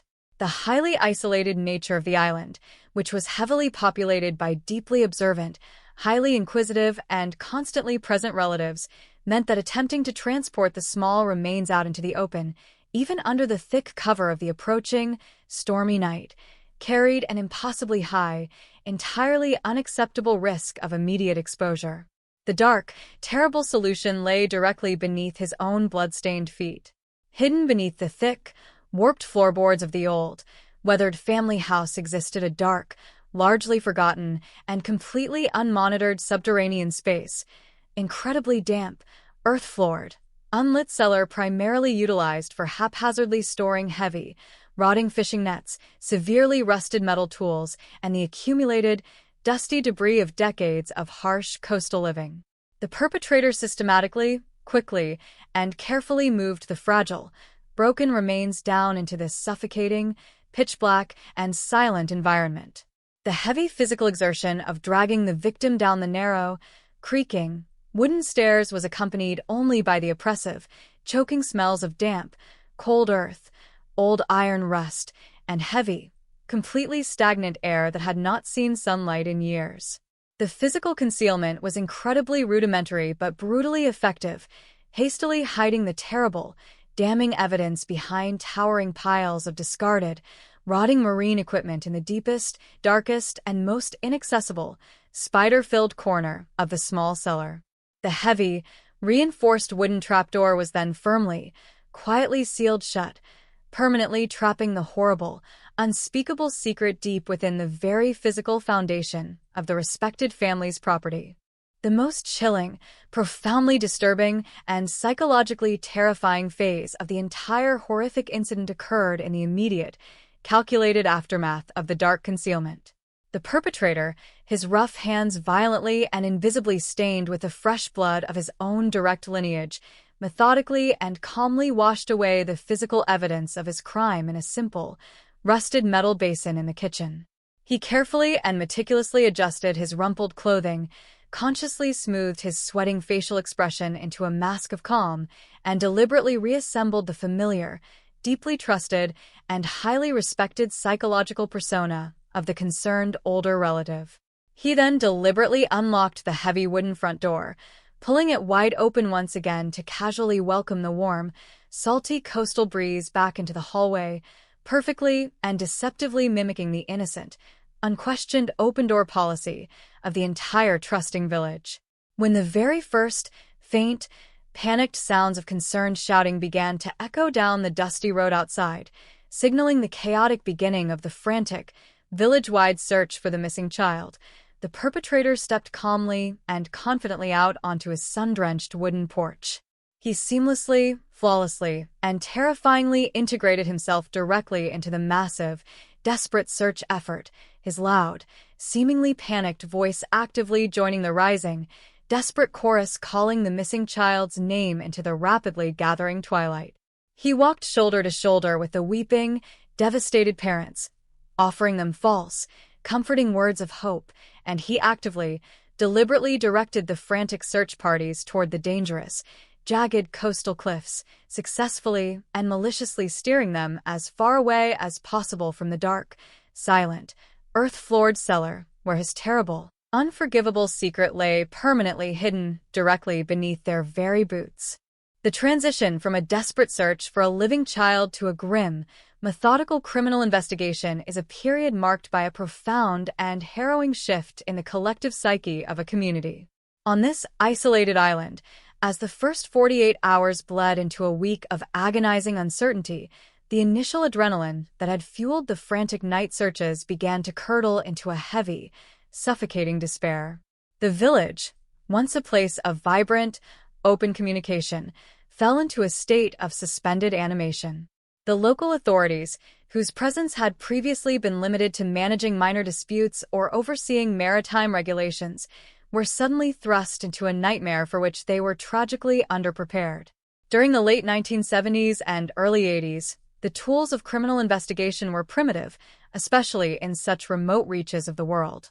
There were no digital databases to cross-reference, no sophisticated forensic labs within reach, and certainly no concept of DNA profiling to provide the definitive, scientific answers that a modern investigation would demand. The investigators were forced to rely on the most basic of human elements: observation, testimony, and the slow, painstaking collection of physical fragments. The atmosphere on the island grew increasingly claustrophobic as the summer heat continued to bake the rugged landscape, seemingly mocking the dark tragedy unfolding in the shadows. The very nature of the village, its smallness, its interconnectedness, its absolute lack of secrets, became the greatest obstacle to the truth. In a place where everyone is family, the act of questioning becomes a form of betrayal. Every interview conducted by the local police was an exercise in extreme social delicacy. To ask a man where he was during the hour of the disappearance was to suggest that a monster lived within the lineage, an accusation that felt like a physical blow to the heart of the community. Yet, beneath the surface of this enforced communal loyalty, the first fractures began to appear. The open-door policy, once the pride of the island, was the first casualty of the investigation. For the first time in living memory, the heavy wooden latches were turned from the inside. The villagers began to look at one another not with the warmth of shared history, but with a new, terrifyingly sharp scrutiny. The breakthrough in the case did not come from a brilliant piece of detective work or a sudden confession, but from the relentless, crushing reality of the physical environment. As the search parties, now increasingly cynical and exhausted, moved closer to the heart of the village, the focus shifted from the wild cliffs and the deep sea to the domestic spaces. The discovery occurred in the very location that should have been the ultimate sanctuary, the property of a respected relative. The investigators, acting on a subtle tip or perhaps a lingering inconsistency in a previous statement, focused their attention on a weathered wooden home that sat unassumingly amidst the others. When they finally descended into the damp, earth-floored cellar, the air changed. It was a space that had been ignored during the initial, outward-facing search, a dark, subterranean void filled with the rotting remains of old fishing nets and the discarded debris of a life lived in proximity to the ocean. There, hidden behind a mountain of tangled ropes and rusted metal, the search finally ended. The recovery of the child's remains was a moment of apocalyptic grief that permanently shattered the spirit of the village. The physical evidence of a violent struggle and a desperate attempt at concealment was undeniable, but even more devastating was the realization that the perpetrator had chosen a grave so intimately close to the family's daily life. As the recovery mission concluded, the investigation entered its most complex and psychologically fraught phase. The focus tightened with laser-like precision on the individual who lived within those walls, a man who was not only a relative but a figure of significant standing in the community. It was here that the forensic limitations of the era met the unyielding wall of family honor. The investigators were working in a vacuum of high-tech solutions, meaning every piece of evidence they gathered had to be irrefutable in its simplicity. They began a meticulous search of the suspect's living quarters, a process that felt like a desecration to the surrounding family members. In a village of this type, the house of an uncle or a patriarch is considered sacred ground.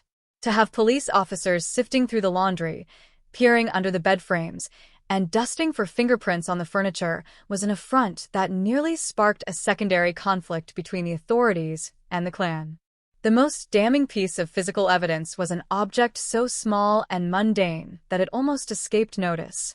Tucked deep within the crevices of the suspect's bedroom floorboards, directly beneath the heavy frame of his bed, was a single, distinctive CUCAO button.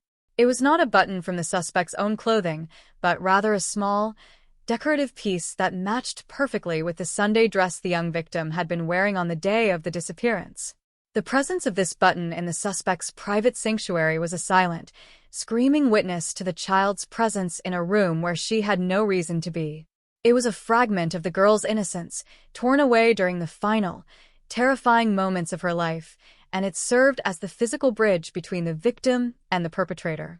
In the absence of blood spatter analysis or fiber comparison, this single button became the cornerstone of the prosecution's case. It was an objective fact that could not be explained away by the bonds of blood or the excuses of a shared household. However, the physical evidence was only half of the investigative puzzle. The behavioral patterns of the suspect in the days following the disappearance provided the psychological framework for his guilt. True crime analysis often identifies two distinct types of behavior in killers who are part of a search effort: the ghost, who vanishes from the public eye out of paralyzing guilt or fear, and the hero, who becomes overly involved in the search to deflect suspicion and stay close to the investigation. The suspect, in this case, chose the latter path. In the days before the body was found, he had been one of the most vocal and physically active participants in the search. He was seen leading parties into the most dangerous parts of the cliffs, his voice shouting the child's name with a desperation that many mistook for genuine grief. He had comforted the parents, held their hands, and even sat at their table, consuming the food they provided while the lifeless body of their daughter lay rotting in his own cellar. This level of deception, this overeagerness, as noted in the records, was a chilling indicator of a predatory mind that was capable of maintaining a perfect, empathetic mask while concealing a monstrous reality. The psychological toll on the investigators during this period cannot be overstated. They were not outsiders brought in from a distant city. They were men who lived on the same island, who attended the same church, and whose own children played with the victim. The conflict of interest was not professional, but existential. They were forced to dismantle the very foundations of their own community to achieve justice. As the evidence against the suspect mounted, they were met with a terrifying phenomenon: the generational silence. The elders of the family, faced with the undeniable proof of the suspect's depravity, did not immediately demand his arrest. Instead, a heavy, suffocating silence descended over the lineage. There were clandestine meetings held behind closed doors, where the primary concern was not the justice for a murdered child, but the preservation of the family's reputation. The investigators found themselves fighting not just a killer, but a centuries-old code of conduct that prioritized the name of the clan over the life of an individual member. The investigation was further complicated by the suspect's sudden shift in demeanor once the body was discovered and the button was found. The mask of the helpful relative slipped, replaced by a cold, arrogant detachment. He relied on the assumption that his family would never truly turn against him, that the shared history of the island would act as a protective shield. He denied everything with a flat, emotionless tone that unnerved even the most seasoned officers. He calculated that in a world without DNA, a single button and a body in a cellar could be framed as a tragic series of coincidences or the work of an unknown intruder who had somehow accessed his property. He gambled on the hope that the village's need for internal peace would outweigh its need for the truth. But the nature of this particular crime was too heinous for even the most rigid family structures to ignore. The violation of a child by a trusted elder was a transgression that struck at the very core of the island's survival. If the children were not safe within the homes of their own kin, then the island was no longer a community. It was merely a collection of isolated, terrified people. The ultimate knot of the investigation, was finally untied when a few key witnesses, mostly younger members of the family who were less beholden to the old codes of silence, began to speak about the suspect's long-standing, subtle oddities. They described moments of inappropriate proximity, of gifts given in secret, and of a general sense of unease that had always lingered around him but had never been articulated. These testimonies, combined with the physical evidence of the button and the location of the body, finally stripped away the perpetrator's immunity. The final days of the investigation were a somber, hollow period. The island was no longer the place it had been at the start of the summer. The Tiang Chuang Kam Lang, the silent belle of the title, symbolized the loss of the village's voice. They had found their answer, they had identified their monster, but the cost of that knowledge was the total destruction of their collective innocence. The suspect was eventually taken into custody, not amidst a scene of dramatic violence, but in a quiet, devastatingly orderly fashion. As he was led away from his home, the villagers did not jeer or shout. They watched in a profound, terrifying silence. The investigation had succeeded in its primary goal, but it had also acted as an autopsy of the community itself, revealing a darkness that had been allowed to fester behind the very open doors they had once cherished. The case was now ready for the transition to the courtroom, but for the people of the island, the trial was merely a formality for a judgment that had already been passed in the quiet, grieving hearts of every neighbor. The formal legal proceedings that followed the discovery in the cellar did not take place within the familiar, weathered wooden confines of the island village, but rather in a stark, utilitarian courtroom on the mainland, a journey that required the grieving family and the stunned community to cross the very waters that had once served as their protective barrier. This transition from the organic, traditional justice of the island to the cold, procedural reality of the state's judicial system added a secondary layer of trauma to the already fractured community. The courtroom itself was a space of sharp angles and artificial light, smelling of floor wax and stale tobacco, a jarring contrast to the salt spray and open horizons the villagers called home. As the trial of case number 5 commenced in the early 1980s, it became a public autopsy of a private world, a brutal unveiling of the rot that had been allowed to fester within the most sacred of human bonds, that of shared blood and ancestral lineage. The spectators' gallery was packed with islanders who had made the arduous boat journey, their faces etched with a complex mixture of righteous anger, profound exhaustion, and a lingering, suffocating sense of shame that they had collectively failed to perceive the predator in their midst. The prosecution's presentation of the case was built not upon the flashy, high-tech forensics of a modern era, but upon the crushing, undeniable weight of physical proximity and the chilling logic of the perpetrator's own choices. The central pillar of their argument was the horrifying geography of the crime. They presented detailed, hand-drawn maps of the suspect's home, highlighting the exact path from the sun-drenched porch where the child was last seen to the dark, airless cellar where her life was eventually extinguished. The prosecutor, a man whose voice was as steady and relentless as the incoming tide, focused on the absolute isolation of that domestic space once the front door was closed. He described the cellar not as a storage area, but as a carefully selected tomb, a place where the suspect had counted on the generational silence of his own family to keep his secret buried forever. The prosecution argued that the location of the remains was the ultimate proof of both the crime and the cowardice behind it. It was an act of concealment that required the suspect to live, eat, and sleep directly above the evidence of his own monstrous depravity for days on end. However, the most emotionally devastating moment of the trial occurred when the prosecution introduced the single, small decorative button that had been recovered from the crevices of the suspect's bedroom floorboards. In the quiet of the courtroom, this tiny object took on the proportions of a mountain. The prosecutor held it up for the jury to see, explaining how this fragment of fabric and plastic matched the Sunday dress the young victim had been wearing with such pride on the day she vanished. The button served as a silent, unshakable witness to the final struggle, a piece of the child's identity that the suspect had failed to sweep away. It placed the victim directly in the most private sanctuary of the man she had trusted as an uncle, a room where she had absolutely no innocent reason to be. The presence of that button effectively dismantled the defense's desperate attempts to frame the tragedy as the work of a wandering stranger or a freak accident on the coastal cliffs. It was a physical tether connecting the predator to the prey, proving that the betrayal had occurred within the very heart of the home. The defense strategy was as predictable as it was painful for the family to endure. In an era where physical evidence was limited, the suspect's lawyers leaned heavily on the lack of direct eyewitnesses and the cultural sanctity of the family name. They attempted to paint the suspect as a hard-working, respected pillar of the island community whose only crime was a lack of domestic organization that allowed his cellar to be accessed by some unknown, transient intruder. They questioned the integrity of the local investigators, suggesting that the button had been planted by overzealous officers desperate to close a high-profile case.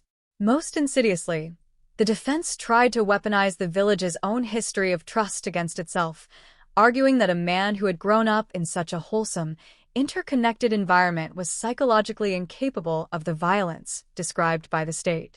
They spoke of the suspect's heroic efforts during the search, using his deceptive participation as proof of his supposed innocence rather than as evidence of his cold, calculating nature. This defense strategy, however, began to crumble when the prosecution called members of the extended family to the stand. This was the moment the island had feared most, the literal breaking of the blood bond in a public forum. One by one, cousins and neighbors were forced to recount the suspect's behavior in the days following the disappearance. They spoke of his forced enthusiasm during the search, his unnatural calm when the parents were weeping, and the subtle, chilling ways he had steered the search parties away from his own property. But the most significant testimony came from the younger generation of the lineage, those who were less invested in the ancient codes of family honor and more haunted by the loss of their playmate. They described a man who had always been slightly too present, whose kindness had often carried an unspoken edge of discomfort. Their words, though quiet and trembling, provided the psychological context that the physical evidence could not.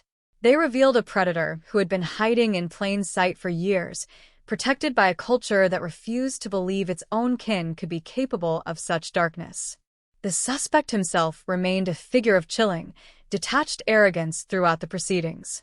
He sat at the defense table with a posture that was neither contrite nor particularly concerned, his eyes frequently scanning the gallery as if searching for a sign of the old, unyielding family loyalty that had always protected him.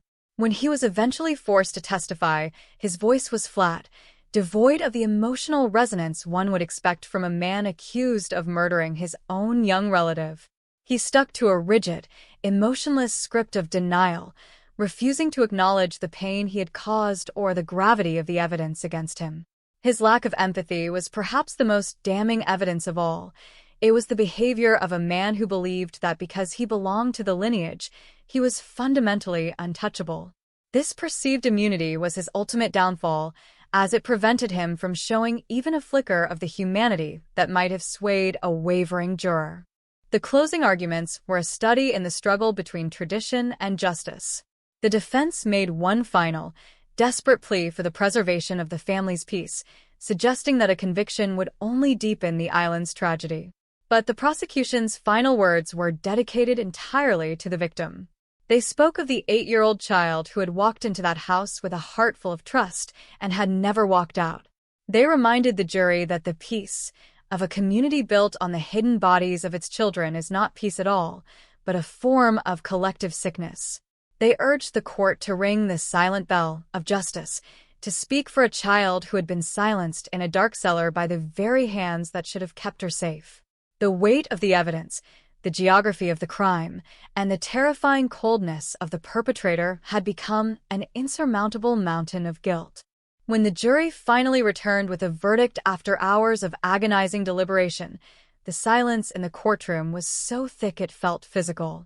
The pronouncement of guilty on all counts, sexual assault, kidnapping, and first-degree murder, sent a visible shockwave through the spectators. For many of the islanders, it was the first time they had truly accepted the reality that their world had changed forever. The judge, a man who had seen the worst of human nature but seemed visibly moved by the specifics of this case, did not lean toward leniency. He spoke of the ultimate betrayal, of the blood bond and the calculated cruelty of the concealment. The sentence was a severe, life-altering term of imprisonment with no possibility of early release, effectively ensuring that the suspect would never again set foot on the island or breathe the salt air that he had used as a cover for his crimes. As the suspect was led out of the courtroom in handcuffs, he did not look back at his family. He did not look at the parents of the child he had destroyed. He walked out with the same cold, hollow expression he had maintained since the day the button was found. The legal result was a total victory for the prosecution, but for the people of the island, the result felt like a secondary tragedy. They had achieved justice, But they had lost their sanctuary. They had proven the guilt of a monster, but they had also proven that monsters could be born and bred within their own homes. The verdict provided a definitive end to the legal case, but it was merely the beginning of a long, painful reckoning for a community that had to figure out how to live with the knowledge of what had happened behind an open door. The trial of case number 5 ended not with a sense of closure, but with a profound, echoing realization that some bells, once silenced, can never be made to ring with the same purity again. The villagers boarded the boat back to their island in a state of somber reflection, the weight of the mainland's justice traveling with them like a heavy, unseen cargo. They were returning to a home that looked the same on the surface. The cliff still stood, the waves still crashed, and the sun still baked the dirt paths, but the fundamental truth of their lives had been irrevocably altered. The legal system had done its job, but the wound in the heart of the village remained wide open, a dark reminder that the greatest dangers are often those that share our name and sit at our tables. The conclusion of the legal proceedings on the mainland did not bring the expected sense of closure or the cathartic release that many in the coastal village had desperately hoped for during the long, agonizing months leading up to the trial. Instead, as the fishing boats and small ferries began the somber journey back across the dark, churning waters to the island, a new and much more permanent kind of weight settled over the passengers.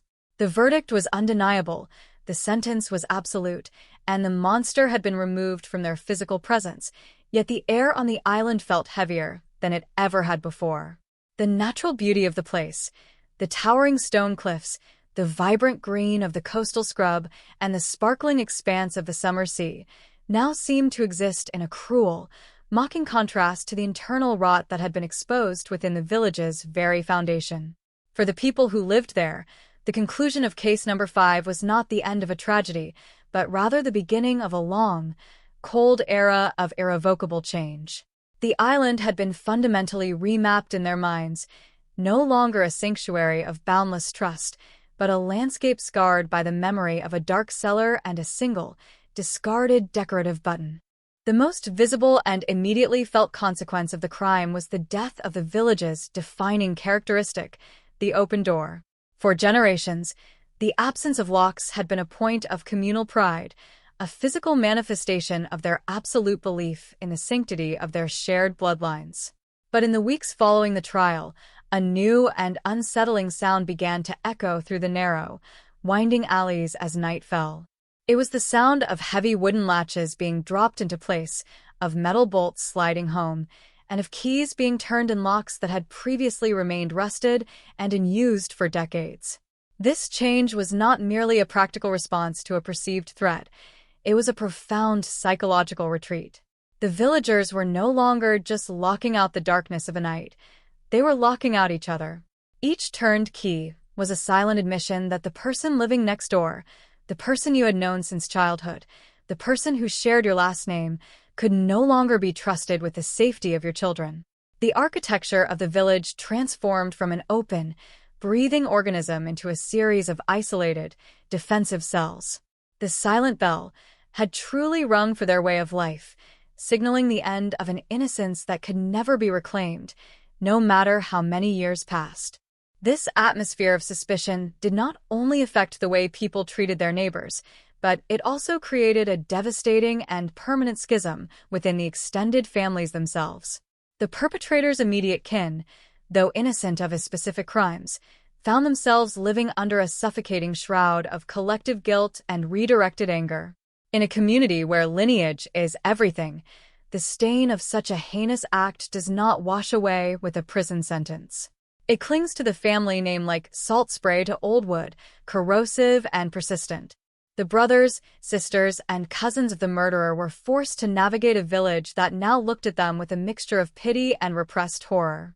Conversations would stop abruptly when they entered a room, and invitations to communal gatherings slowly dwindled until they were effectively ghosts within their own home.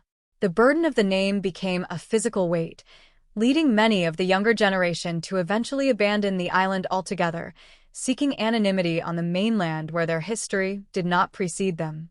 The crime had not just claimed the life of one child, It had poisoned the roots of an entire family tree, ensuring that the legacy of the uncle would haunt his descendants for decades to come. For the parents of the 8-year-old victim, the aftermath of the trial was a journey into a level of grief that the island was ill-equipped to handle. In such a small community, there is no place to hide from the reminders of what was lost. Every time they stepped outside, they saw the stretch of road where the bicycle had been found. Every time they looked at the house of their relative, they were forced to confront the location of the cellar. The village, which should have been their support system, became a gallery of painful triggers. They lived in a state of suspended animation, their lives forever anchored to that sun-drenched afternoon in the 1970s when their world fractured. The communal grief of the village, while initially supportive, eventually shifted into a desire to move on, to forget, and to bury the shame. This created a secondary isolation for the parents, who found that their presence was a constant reminder of a truth the village desperately wanted to ignore. They became the living monuments to the community's failure, their silent, grieving faces a reproach to those who wished to return to the illusion of the old ways. The physical reminder of the tragedy remained in the small, windswept cemetery that sat on a high ridge overlooking the ocean. The grave of the young girl was a modest affair, a small headstone of local stone that quickly became weathered by the harsh salt air.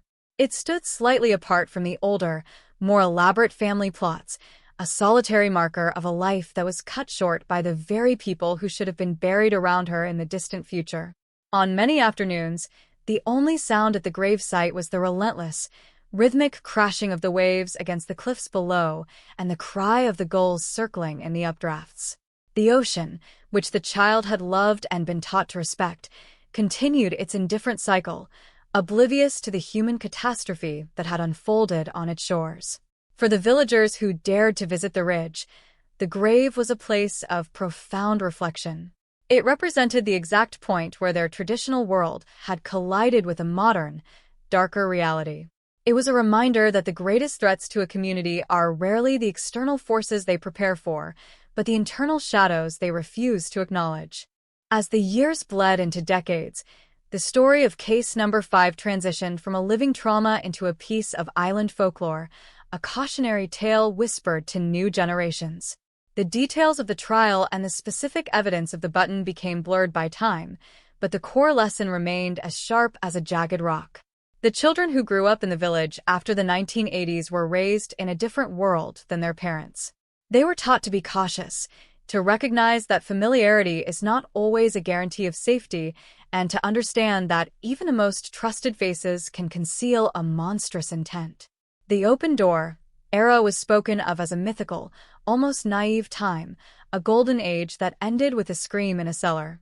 This cultural shift ensured that the village would survive, but it was a survival characterized by a new, hardened realism. The warmth of the old communal spirit was replaced by a more professional, distanced form of neighborliness.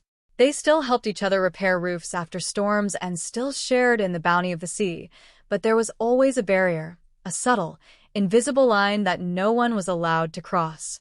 Looking back on the Silent Bell case through the lens of modern true crime analysis, we can see it as a quintessential example of the insider threat that haunts isolated societies.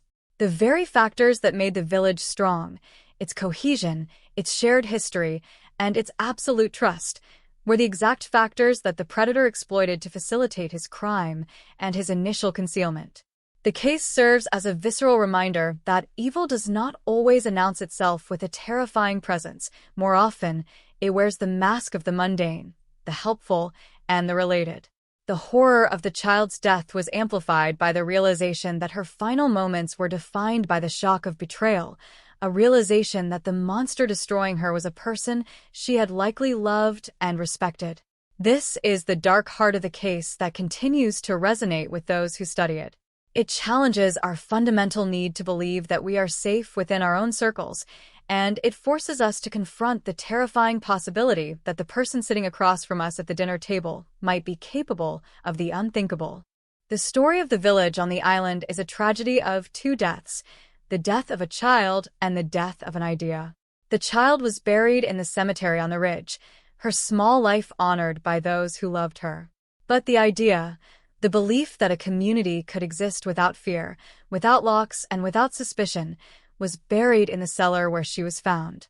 As the sun sets over the island today, the light still catches the white foam of the waves and the rugged beauty of the cliffs, just as it did 50 years ago. But as the shadows lengthen, the sound of the locks clicking into place across the village serves as a permanent, echoing epitaph for what was lost. The bells of the old church may still ring for weddings and funerals, but the true bell of the village, the one that signaled their collective identity, remains silent.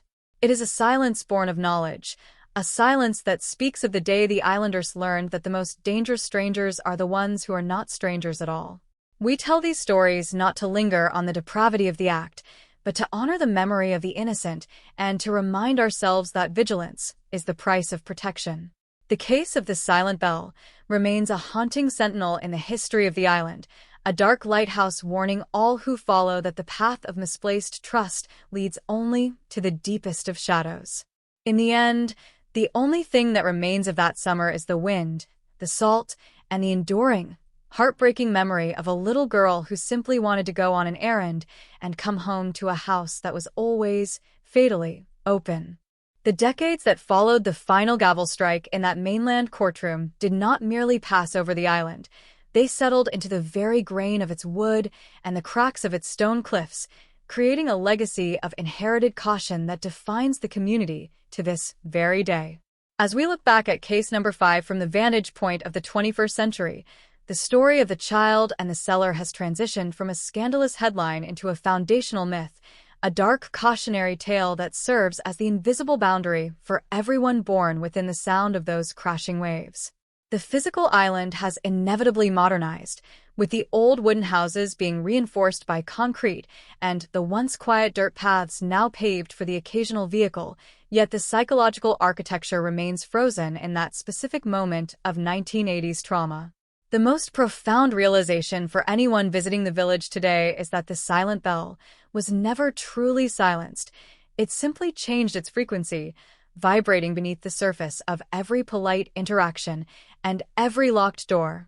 The betrayal was so absolute, so fundamentally destructive to the cosmic order of the lineage, that it effectively rewrote the social contract of the entire island, replacing the ancient law of blood trust with the modern law of individual suspicion. The house where the tragedy occurred stood for many years as a rotting, hollowed-out monument to the failure of familial protection, eventually becoming a place that the villagers would consciously walk around, choosing the longer path rather than passing beneath its shadowed eaves. Even after the structure was eventually dismantled and the dark, earth-floored cellar was filled with stones and earth, the site remained a forbidden coordinate in the collective memory of the village. It is a place where the grass seems to grow differently and where the air feels unnaturally still, as if the land itself is holding onto the memory of the scream that was never heard. This physical avoidance is a direct reflection of the intergenerational trauma that has been passed down from the parents who lived through the search to the children who were raised in the aftermath. Those children, now adults with families of their own, were the first generation of the island to be raised with the knowledge that the monster is not a creature of legend, but a potential neighbor, a relative, or a friend. They were the ones who grew up hearing the clicking of locks every night, a sound that became as natural to them as the rhythm of the tides.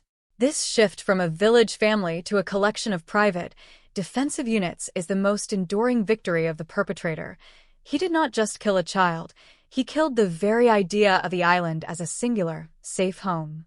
When we analyze the nature of this betrayal through a sociological lens, we begin to understand why case number 5 remains so uniquely haunting compared to the thousands of stranger-led abductions that occur across the globe. In a stranger abduction, the evil is externalized. It is an invading force that can be fought, blamed, and eventually guarded against. But when the predator is a respected uncle, the evil is internalized. It suggests that the rot is not coming from the outside, but is a latent possibility within the very blood that sustains the community. This realization creates a form of psychic paralysis.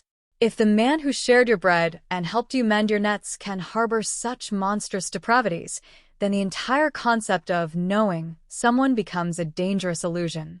The islanders were forced to confront the terrifying reality that we are all essentially strangers to one another, hidden behind masks of social conformity and familial duty. The silent bell represents the loss of the communal voice that once spoke with absolute certainty about the goodness of its people.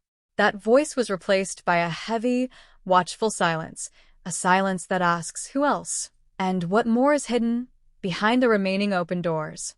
The victim of this case, the 8-year-old girl whose name is now etched into a weathered stone on the ridge, has become more than just a historical figure. She has become the patron saint of the island's lost innocence.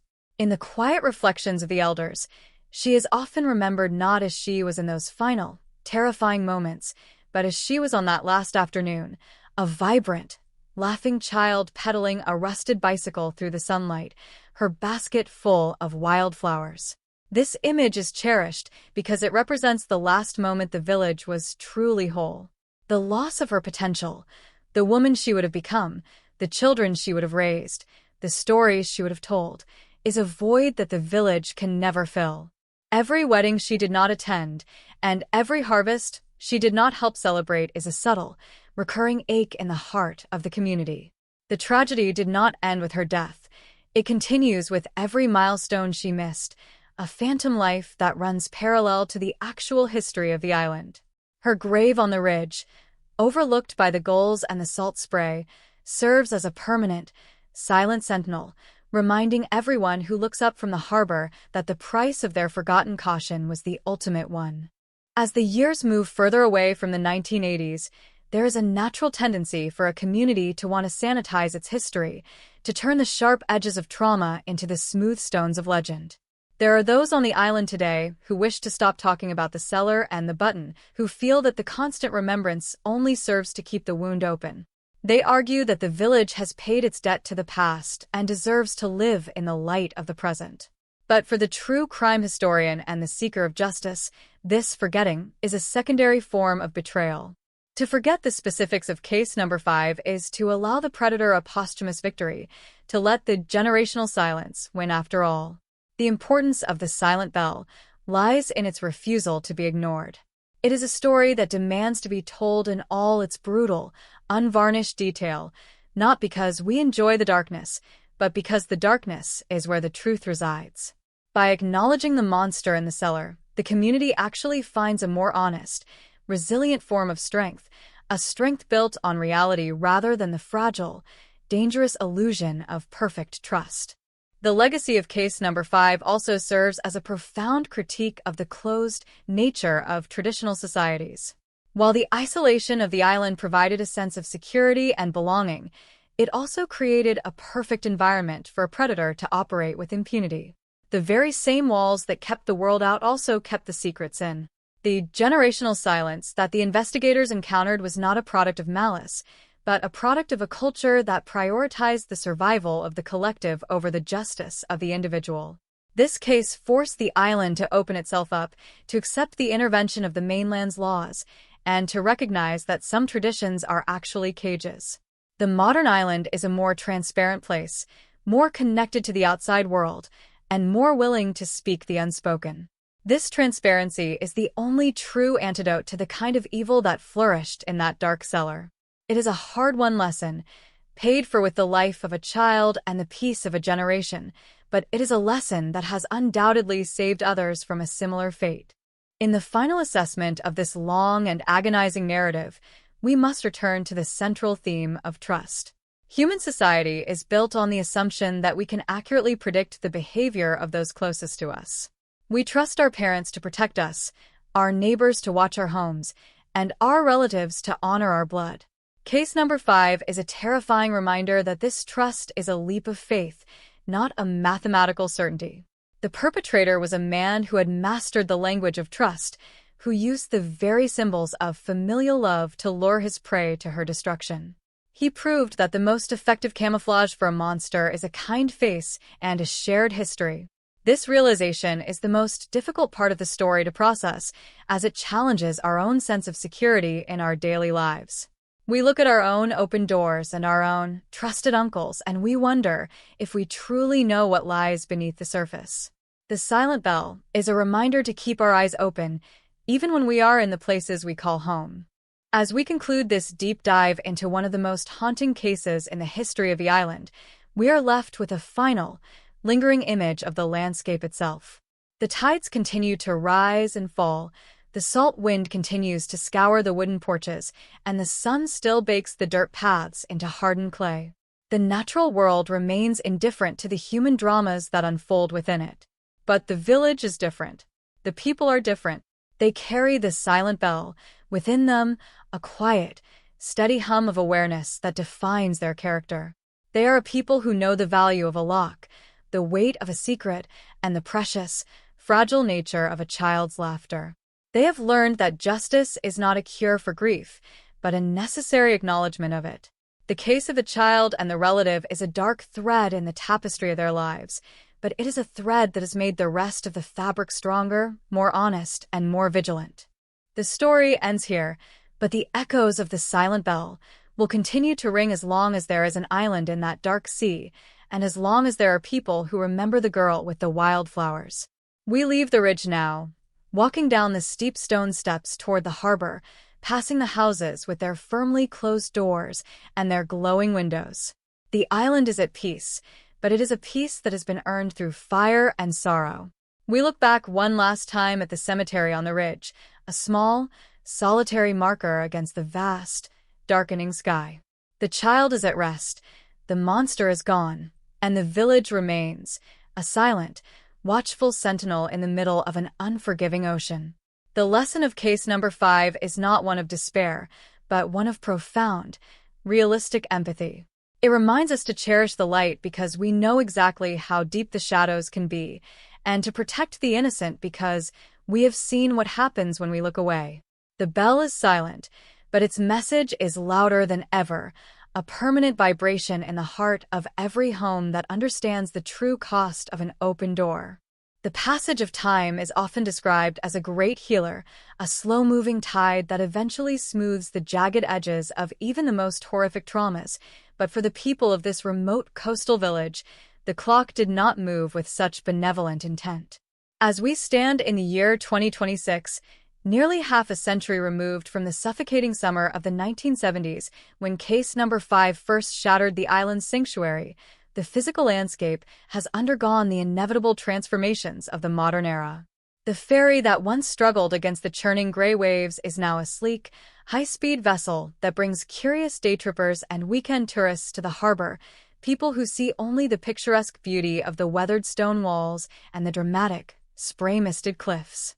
To these outsiders, the island is a tranquil escape from the noise of the mainland, a place where history feels stationary and the air tastes of ancient salt and unhurried life.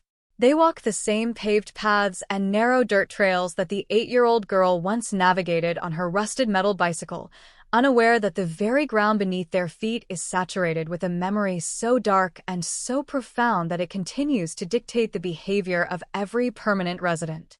The beauty they admire is a mask, a vibrant, sun-drenched surface that conceals the deep, permanent fissures in the community's soul that were opened the moment the heavy wooden door of a relative's house was closed against the light.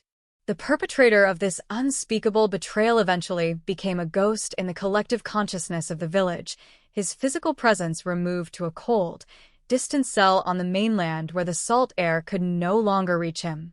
In the decades that followed his conviction, the news of his eventual death was greeted not with a sense of triumph or a renewed wave of anger, but with a heavy, hollow silence that mirrored the atmosphere of the crime itself. There was no public acknowledgement of his passing, no funeral on the island, and no space cleared for him in the ancestral cemetery on the ridge. He died as he had lived in the final years of his freedom, hidden behind thick walls, isolated from the warmth of the lineage he had so violently desecrated. For the surviving members of his family, his death was merely the final punctuation mark on a sentence they had been serving alongside him. They had spent decades navigating the suffocating weight of his name, watching as their children left for the mainland to escape the shadow of a cellar they had never seen. The end of the killer did not bring back the child, nor did it unlock the doors that had been firmly latched in the summer of the murder. It simply confirmed that some debts are so immense that they can never be fully repaid, even with a lifetime of incarceration and a forgotten end in a prison infirmary. If we look closely at the village today, the most striking testament to case number 5 is found in the way the current generation of parents interacts with the island's rugged terrain. The absolute, unthinking freedom of the 1970s has been replaced by a quiet, persistent vigilance that has become a fundamental part of the island's parenting culture. When a child steps out of a home in 2026, their departure is no longer a mundane, unobserved event. There are no more open-ended errands to fetch a packet of salt or deliver a message to an uncle without a specific return time and a clear understanding of the exact path to be taken. The open-door policy that once defined the island's identity has been consigned to the history books, viewed now as a beautiful but dangerously naive relic of a time before the community understood the true capacity for human malice. The locks that were first installed in a panic 40 years ago are now a standard feature of every renovation, and the clinking of keys has become the evening's lullaby. This is not a community living in active, paralyzing fear, but rather a community living with an informed, inherited caution, a realization that the sanctuary they once cherished was never an impenetrable fortress, but a fragile agreement that was broken by one of their own. The memory of the young victim has evolved into a quiet, enduring presence that haunts the island's peripheral vision. She is no longer just a missing child or a cold case file. She is the moral compass of the community. Her grave on the ridge, now heavily weathered and partially covered by the resilient coastal moss, remains a place of pilgrimage for those who remember the girl with the wildflowers. It is a location where the heavy, crushing silence of the island feels the most intentional. People come here to stand against the wind and look out over the dark water, perhaps searching for the same sense of peace that the child was denied in those final, terrifying moments in the cellar.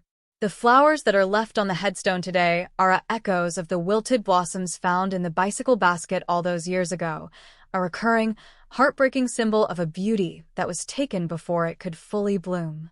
This constant act of remembrance is the village's way of ensuring that the silent bell continues to ring, serving as a warning to never again allow the comfort of familiarity to blind them to the possibility of darkness. The legacy of the silent bell is also reflected in the evolution of the island's judicial and social structures. The generational silence that once protected the family name at the expense of the truth has been largely dismantled, replaced by a more transparent and accountable form of communal governance. The villagers have learned that true honor does not lie in the concealment of a crime, but in the courage to confront it, even when the perpetrator shares your blood. This was a painful, agonizing lesson that required the complete destruction of their old worldview to understand.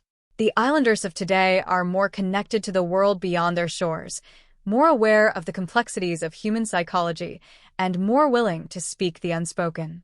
They have traded the comfort of a simple, unquestioned trust for the resilience of a difficult, documented truth.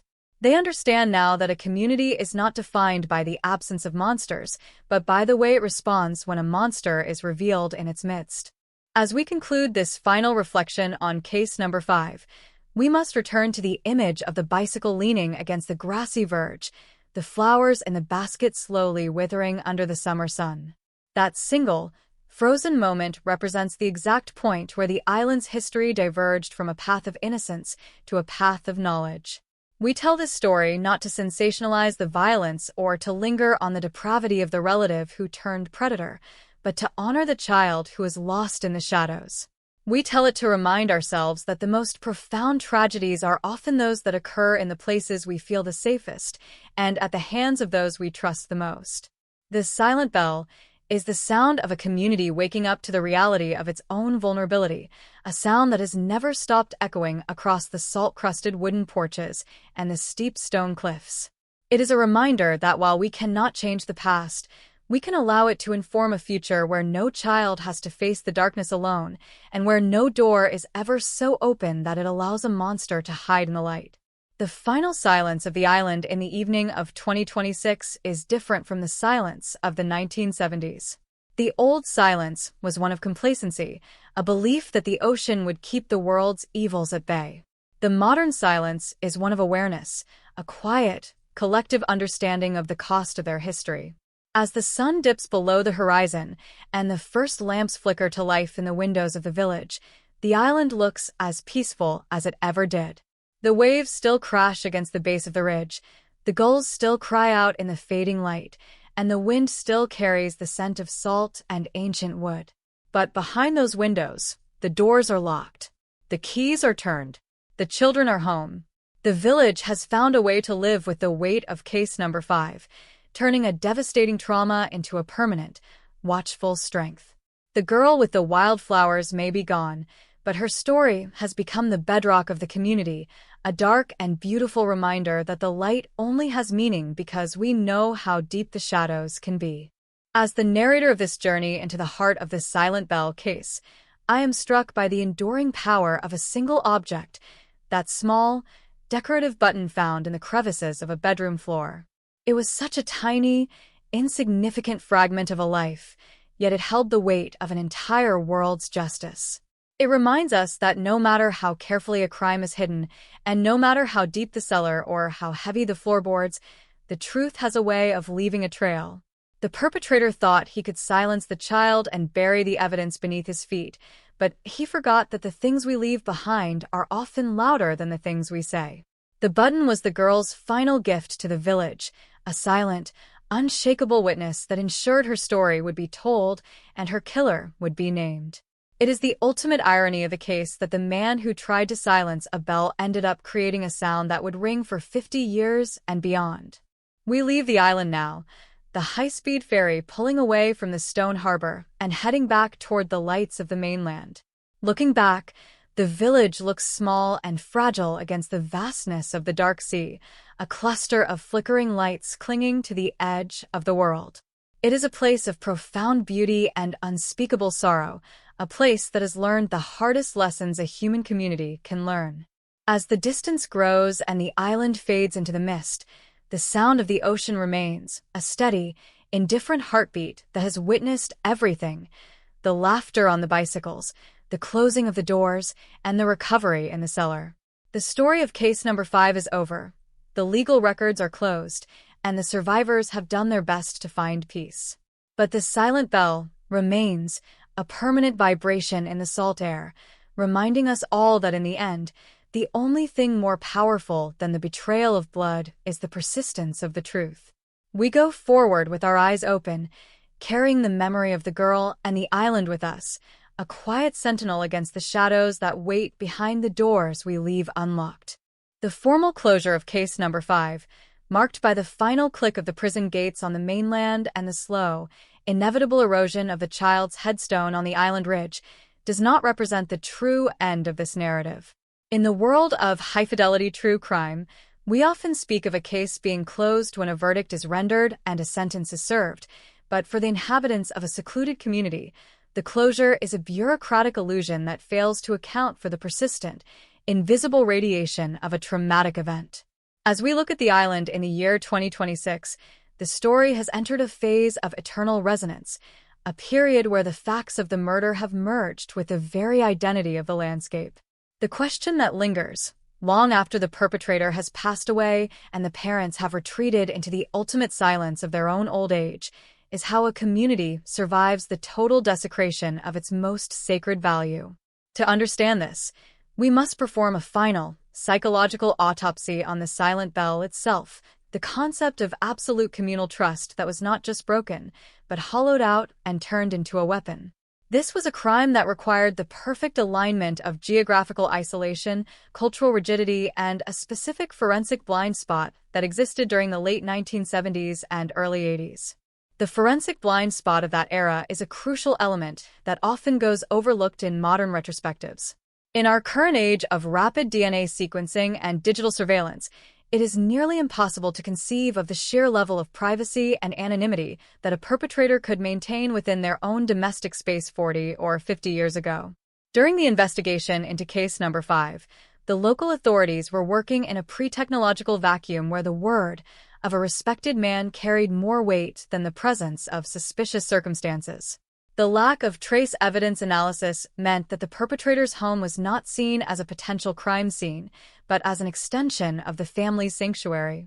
This forensic gap allowed the killer to maintain his mask for an extended period, operating under the assumption that if no one saw the act, and if the body was hidden beneath the earth of his own cellar, he was functionally invisible.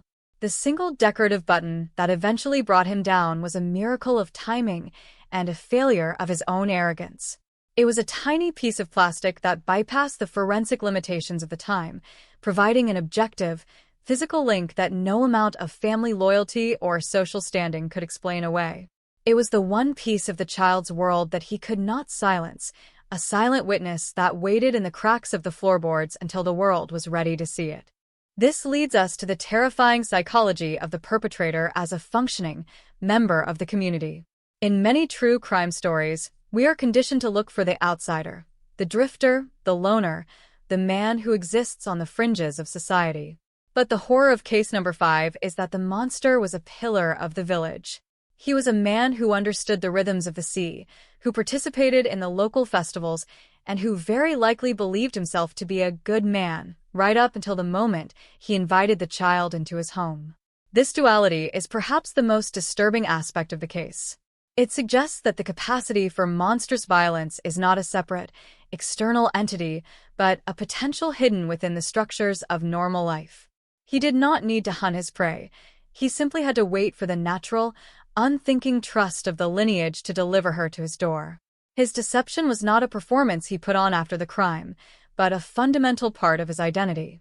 He lived in the light of the village's respect, while harboring a darkness that was allowed to grow in the absolute privacy afforded to a respected elder. When we talk about this silent bell, we are talking about the silence of a community that refused to see the signs because the alternative, that their own kin was a predator, was too devastating to contemplate. The transformation of the village's physical and social architecture in the wake of the trial is a study in the loss of communal soul. Before the summer of the disappearance, the island was an organism where every part was connected to the whole.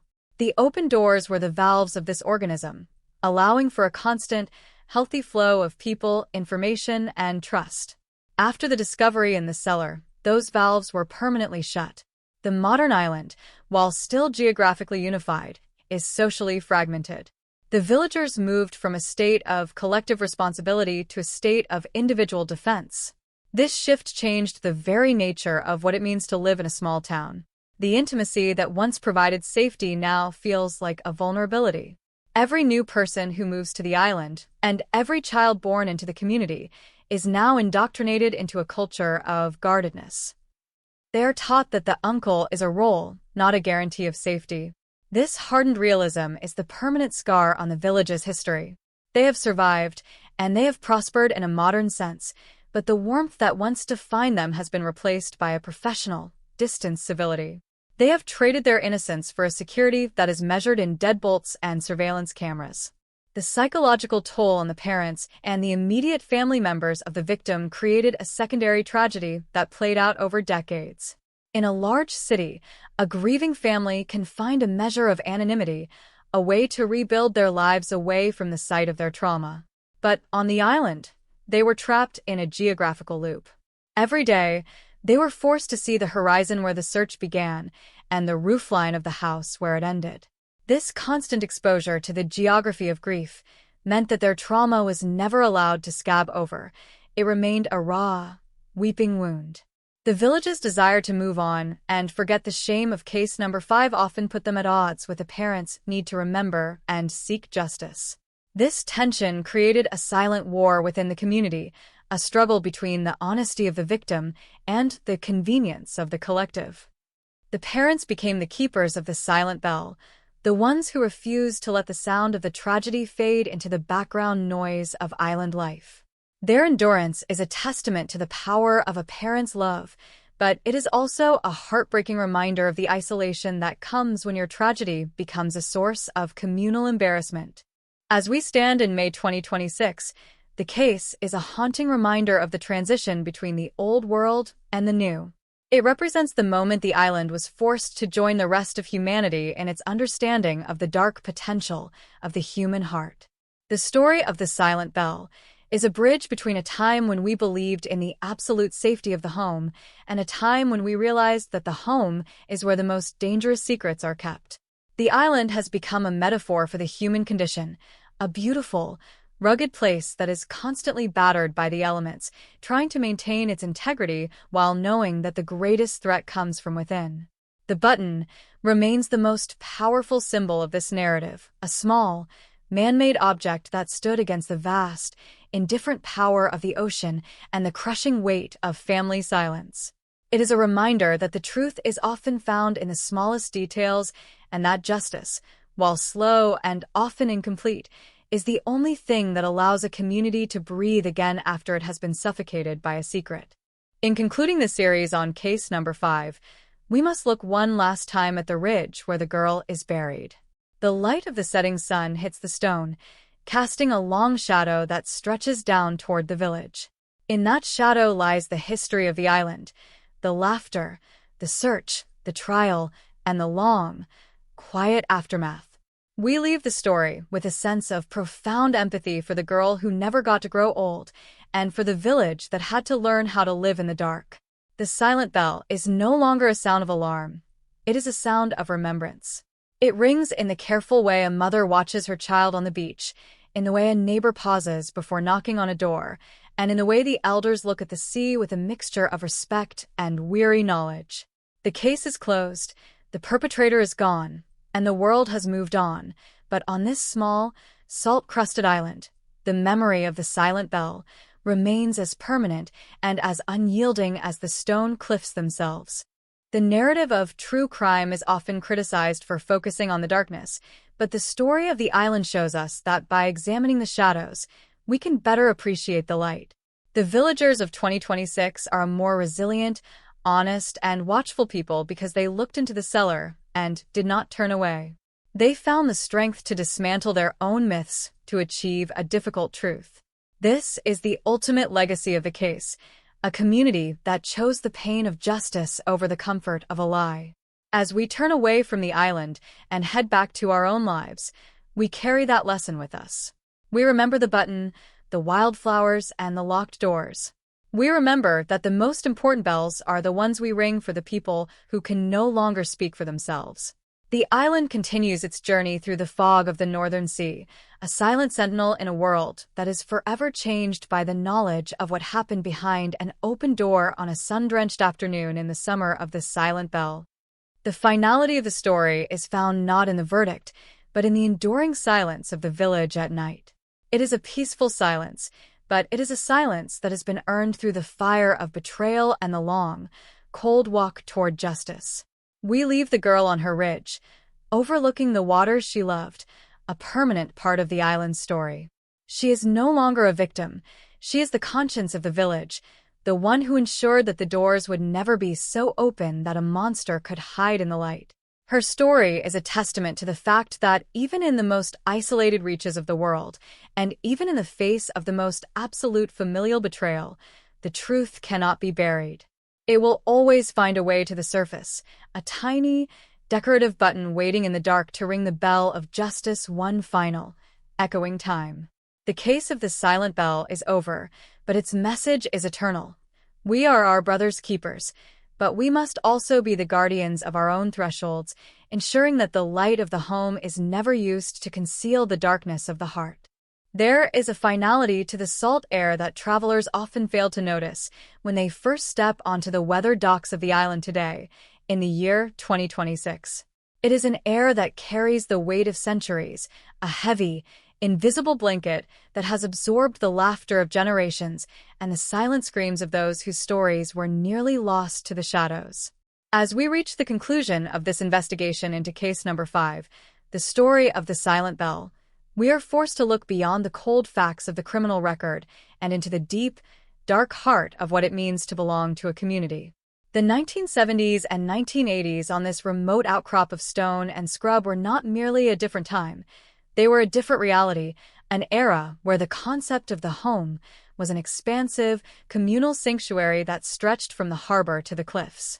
The tragedy of the 8-year-old girl was the exact moment that sanctuary was exposed as an illusion, a fragile construct of trust that could be dismantled by a single, motivated predator hidden within the very ranks of the protectors. This final reflection is not about the crime itself, which has been documented in all its horrific detail, but about the enduring, echoing silence that followed. The silence of a bell that was broken and can never again ring with its original, unburdened purity. The island's geography has always played a silent but dominant role in this narrative, acting as both a physical fortress and a psychological trap. In the decades preceding the incident, the ocean was seen as the ultimate gatekeeper, a vast and turbulent moat that kept the dangers of the modern mainland at bay. The villagers lived with their backs to the sea and their faces toward one another, creating an environment of intense, unmonitored proximity. This closeness was their greatest strength, but as case number 5 proved, it was also their most catastrophic vulnerability. When the perpetrator invited the child across his threshold on that sun-drenched afternoon, he was not just taking a life. He was exploiting the very architecture of their survival. The open door was not just a convenience. It was a declaration of absolute faith in the goodness of one's own blood. By closing that door and descending into the cellar, the suspect effectively turned the village's greatest virtue into its most deadly weapon. He realized that in a world where everyone is trusted, no one is truly watched, and in that vacuum of observation, he found the space to commit the unthinkable. The discovery of the remains in the subterranean darkness of a respected family home was the apocalypse of that old world. It was a revelation that did not just name a killer, but indicted a culture. The generational silence that the investigators encountered was not a product of malice, but a desperate, primal instinct to protect the idea of the family. To admit that an uncle or a cousin could be a monster was to admit that the entire foundation of their lives was built on sand. This is why the case remains so uniquely painful 50 years later. It is a story about the collapse of the uncle archetype, the destruction of the patriarchal protector who had been the cornerstone of island life for centuries. The perpetrator's ability to participate in the search, to comfort the grieving parents, and to speak the child's name while her lifeless body lay inches beneath his feet, revealed a level of depravity that the village was psychologically unprepared to handle. It forced them to realize that the most dangerous strangers are the ones whose faces we have known since birth. In the year 2026, the silent bell has become a part of the island's natural history, as permanent as the stone of the ridge or the salt in the wind. We see the legacy of this case in the way the current generation moves through the village, with a quiet, ingrained caution that is almost invisible to the casual observer. The children of 2026 are no less loved and no less free in their play, but they are watched with a different kind of eye. The gaze of the parents is no longer just affectionate, it is analytical. They have inherited the knowledge that the home is not a guarantee of safety, and that trust is a gift that must be earned and constantly verified. This is the new silence of the island, a silence of vigilance that has replaced the silence of complacency. The locks on the doors are no longer seen as a sign of suspicion, but as a sign of wisdom. They are the physical scars of a wound that has healed but will never be forgotten, a permanent reminder that the price of their history was the loss of their absolute innocence. The small decorative button, recovered from the floorboards of a bedroom nearly half a century ago, remains the most powerful symbol of this narrative. In a world that was trying to bury the truth, that tiny object refused to be silenced. It was a fragment of the victim's identity that the perpetrator could not scrub away, a silent witness that waited in the dark until the light of justice finally found it. It represents the ultimate triumph of the individual over the collective silence. The button proved that no matter how deep the cellar or how heavy the floorboards, the truth has a physical presence that cannot be extinguished.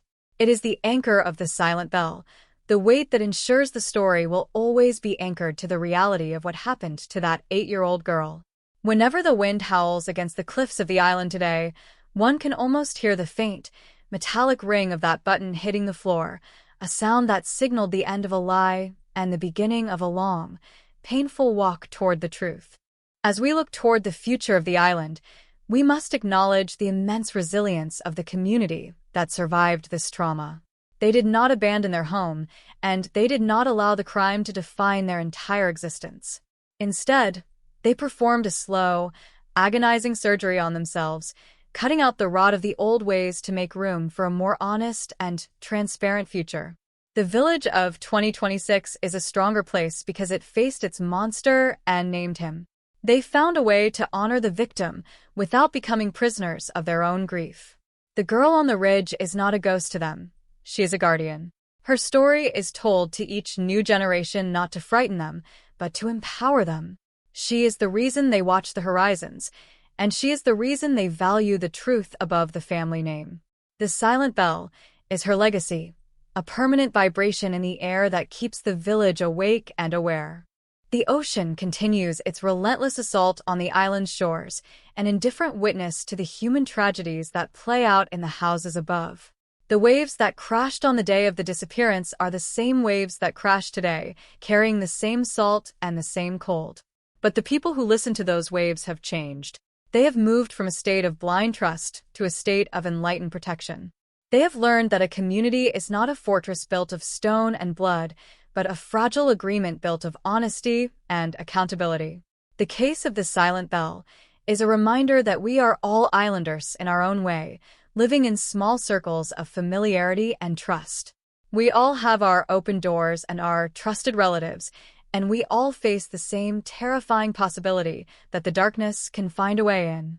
The lesson of case number 5 is that we must never be so afraid of the truth that we allow it to be buried in a cellar. In these final moments of our narrative, we return once more to the image of the wildflowers in the bicycle basket. They were a simple gift, picked by a child on a sun-drenched afternoon, intended for a home that she would never reach. Those flowers withered and turned to dust long ago, but their meaning has only grown stronger with time. They represent the beauty and the innocence that were stolen, but they also represent the persistence of the human spirit to remember. The village did not let those flowers be forgotten. They turned them into a story, a lesson, and a foundation. As the sun sets over the island in 2026, casting long, purple shadows across the dirt paths and the stone walls, we can finally say that the Silent Bell has finished its tolling. The justice has been served, the memory has been honored, and the community has found a way to live in the light. We leave the island now, the ferry pulling away into the gathering mist of the sea. Looking back, the ridge where the girl is buried is the last thing we see, a small, dark silhouette against the fading sky. It is a place of absolute peace, but it is a peace that was earned through fire and sorrow. The story of case number 5 is a dark thread in the long history of the island, but it is a thread that has made the rest of the tapestry more resilient. We go forward with a renewed understanding of the weight of a secret and the power of a single, small piece of evidence. We remember the 8-year-old girl, the rusted bicycle, the dark cellar, and the decorative button. We remember that the truth is the only thing that can truly set a community free. The bell is silent now, but its message is etched into the very stone of the island, a permanent reminder that the greatest act of love we can perform is to protect the innocent and to speak for those who can no longer speak for themselves. This is the end of the Silent Bell case, but it is not the end of the island story. The villagers will continue to fish the dark waters, to mend their roofs, and to watch their children play in the sunlight. They will continue to turn their keys in the locks each night, a sound that is no longer a sign of fear, but a sign of respect for the history they carry. They are a people who have seen the darkness and chosen the light, a people who have heard the silent bell and found the courage to ring it themselves. As the island fades into the distance, we carry its lessons with us, a quiet, persistent vigilance and a deep, abiding empathy for the victims of the shadows. The home is a sanctuary, but only if we are the ones who keep the watch. The doors are closed, the truth is out, and the girl on the ridge is finally at rest, her wildflowers eternally blooming in the memory of a village that refused to forget. The profound resonance of the Silent Bell case extends far beyond the jagged shorelines of this particular island, reaching into the very core of how we understand the evolution of human society at the end of the 20th century. When we look back at the final days of that summer in the 1970s, we are not just observing a criminal investigation, but rather the dying gasps of a specific kind of human existence that no longer exists in our modern, hyper-connected world. The island was one of the last holdouts of a prehistoric social contract, a place where the survival of the group was predicated on an absolute, unquestioned transparency that eventually became its own undoing. This final chapter of our exploration into case number 5 is dedicated to the philosophical and sociological ripples that continue to expand from that dark cellar, crossing the waters of time to challenge our own assumptions about safety, family, and the true cost of communal peace. As we stand in the present day, with the benefit of 5 decades of reflection, we can see that the 8-year-old girl with the wildflowers was the unwitting catalyst for a global shift in the way we perceive the spaces we call home. The death of isolationism is perhaps the most significant macro consequence of the tragedy that unfolded within the respected relative's home. Before the silent bell rang its mournful tone, the island believed it was an autonomous universe, governed by its own traditions and protected by the indifference of the ocean. The intrusion of the mainland's legal system, the forensic technicians, and the prying eyes of the media during the trial acted as a violent bridge, connecting the village to a world that was rapidly losing its capacity for naive trust. This transition was not unique to this island. It was a symptom of a larger movement across the globe where the village was being replaced by the suburb and the neighbor was being replaced by the resident. However, because of the extreme nature of the betrayal in case number 5, the island's transition was more traumatic and definitive than most. The realization that the open door was a vulnerability rather than a virtue marked the end of the island as a sanctuary. It was the moment they realized that the ocean could keep out the strangers, but it could never keep out the darkness that is inherent in the human heart, regardless of bloodline or geography. When we examine the perpetrator's role in this final analysis, we are confronted with the terrifying concept of the hollow man. In the years following his conviction, psychologists and criminologists who studied the case notes were struck by the absolute absence of a traditional criminal profile. He was not a man who had failed in life, nor was he an outcast who sought revenge on a society that had rejected him. He was a man who had succeeded in every way that the island measured success. He was a provider, a protector, and a patriarch. This suggests that his monstrous impulse was not a reaction to his environment, but a latent potential that existed alongside his virtues. This duality is what makes case number 5 a cornerstone of modern true crime study. It forces us to acknowledge that evil is not a separate category of person, but a choice made by someone who is fully integrated into the fabric of our lives. The hollow man could be the uncle who tells the best stories, the neighbor who helps you fix your roof, or the cousin who sits at the head of the table. The silent bell is the sound of that realization hitting the floor, the terrifying knowledge that we can never truly know the contents of another person's soul, no matter how many generations of shared history we have behind us. The intergenerational transmission of this trauma has created a unique psychological profile for the modern islander. The children born in the 90s and the early 2000s were raised by parents who were themselves the peers of the victim, a generation that witnessed the collapse of their world in real time.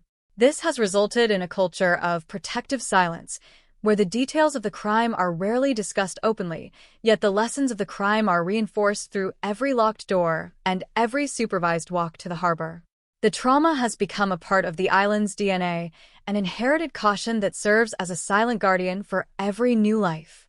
The 8-year-old girl has become a permanent, invisible resident of every house, a ghost in the most literal sense of being a persistent influence on the living. Her story is the reason the islanders are more observant, more skeptical, and ultimately more resilient. They have traded the brittle peace of the old ways for a hardened, realistic strength that is capable of facing the truth. This is the ultimate victory of the community over the perpetrator. He tried to destroy their spirit, but he only succeeded in tempering it. The decorative button, which we have returned to many times in this series, remains the ultimate symbol of the individual's power to disrupt the silence of the collective. In a traditional society that prioritized the family name above all else, that button was a revolutionary object.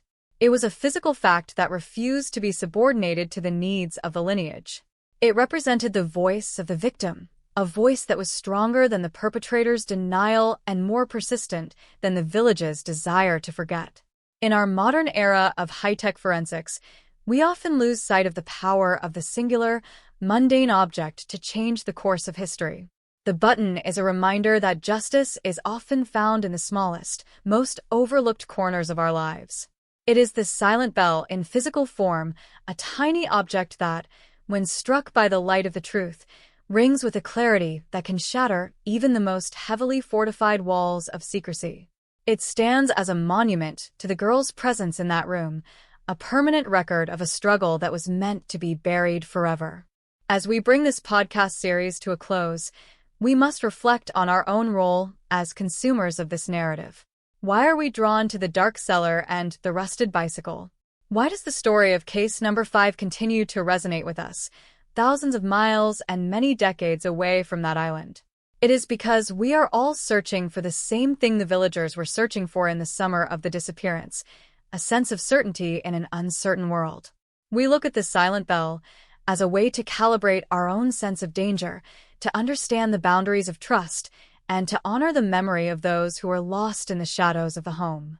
By bearing witness to this tragedy, we are participating in a communal act of remembrance that prevents the generational silence from ever winning.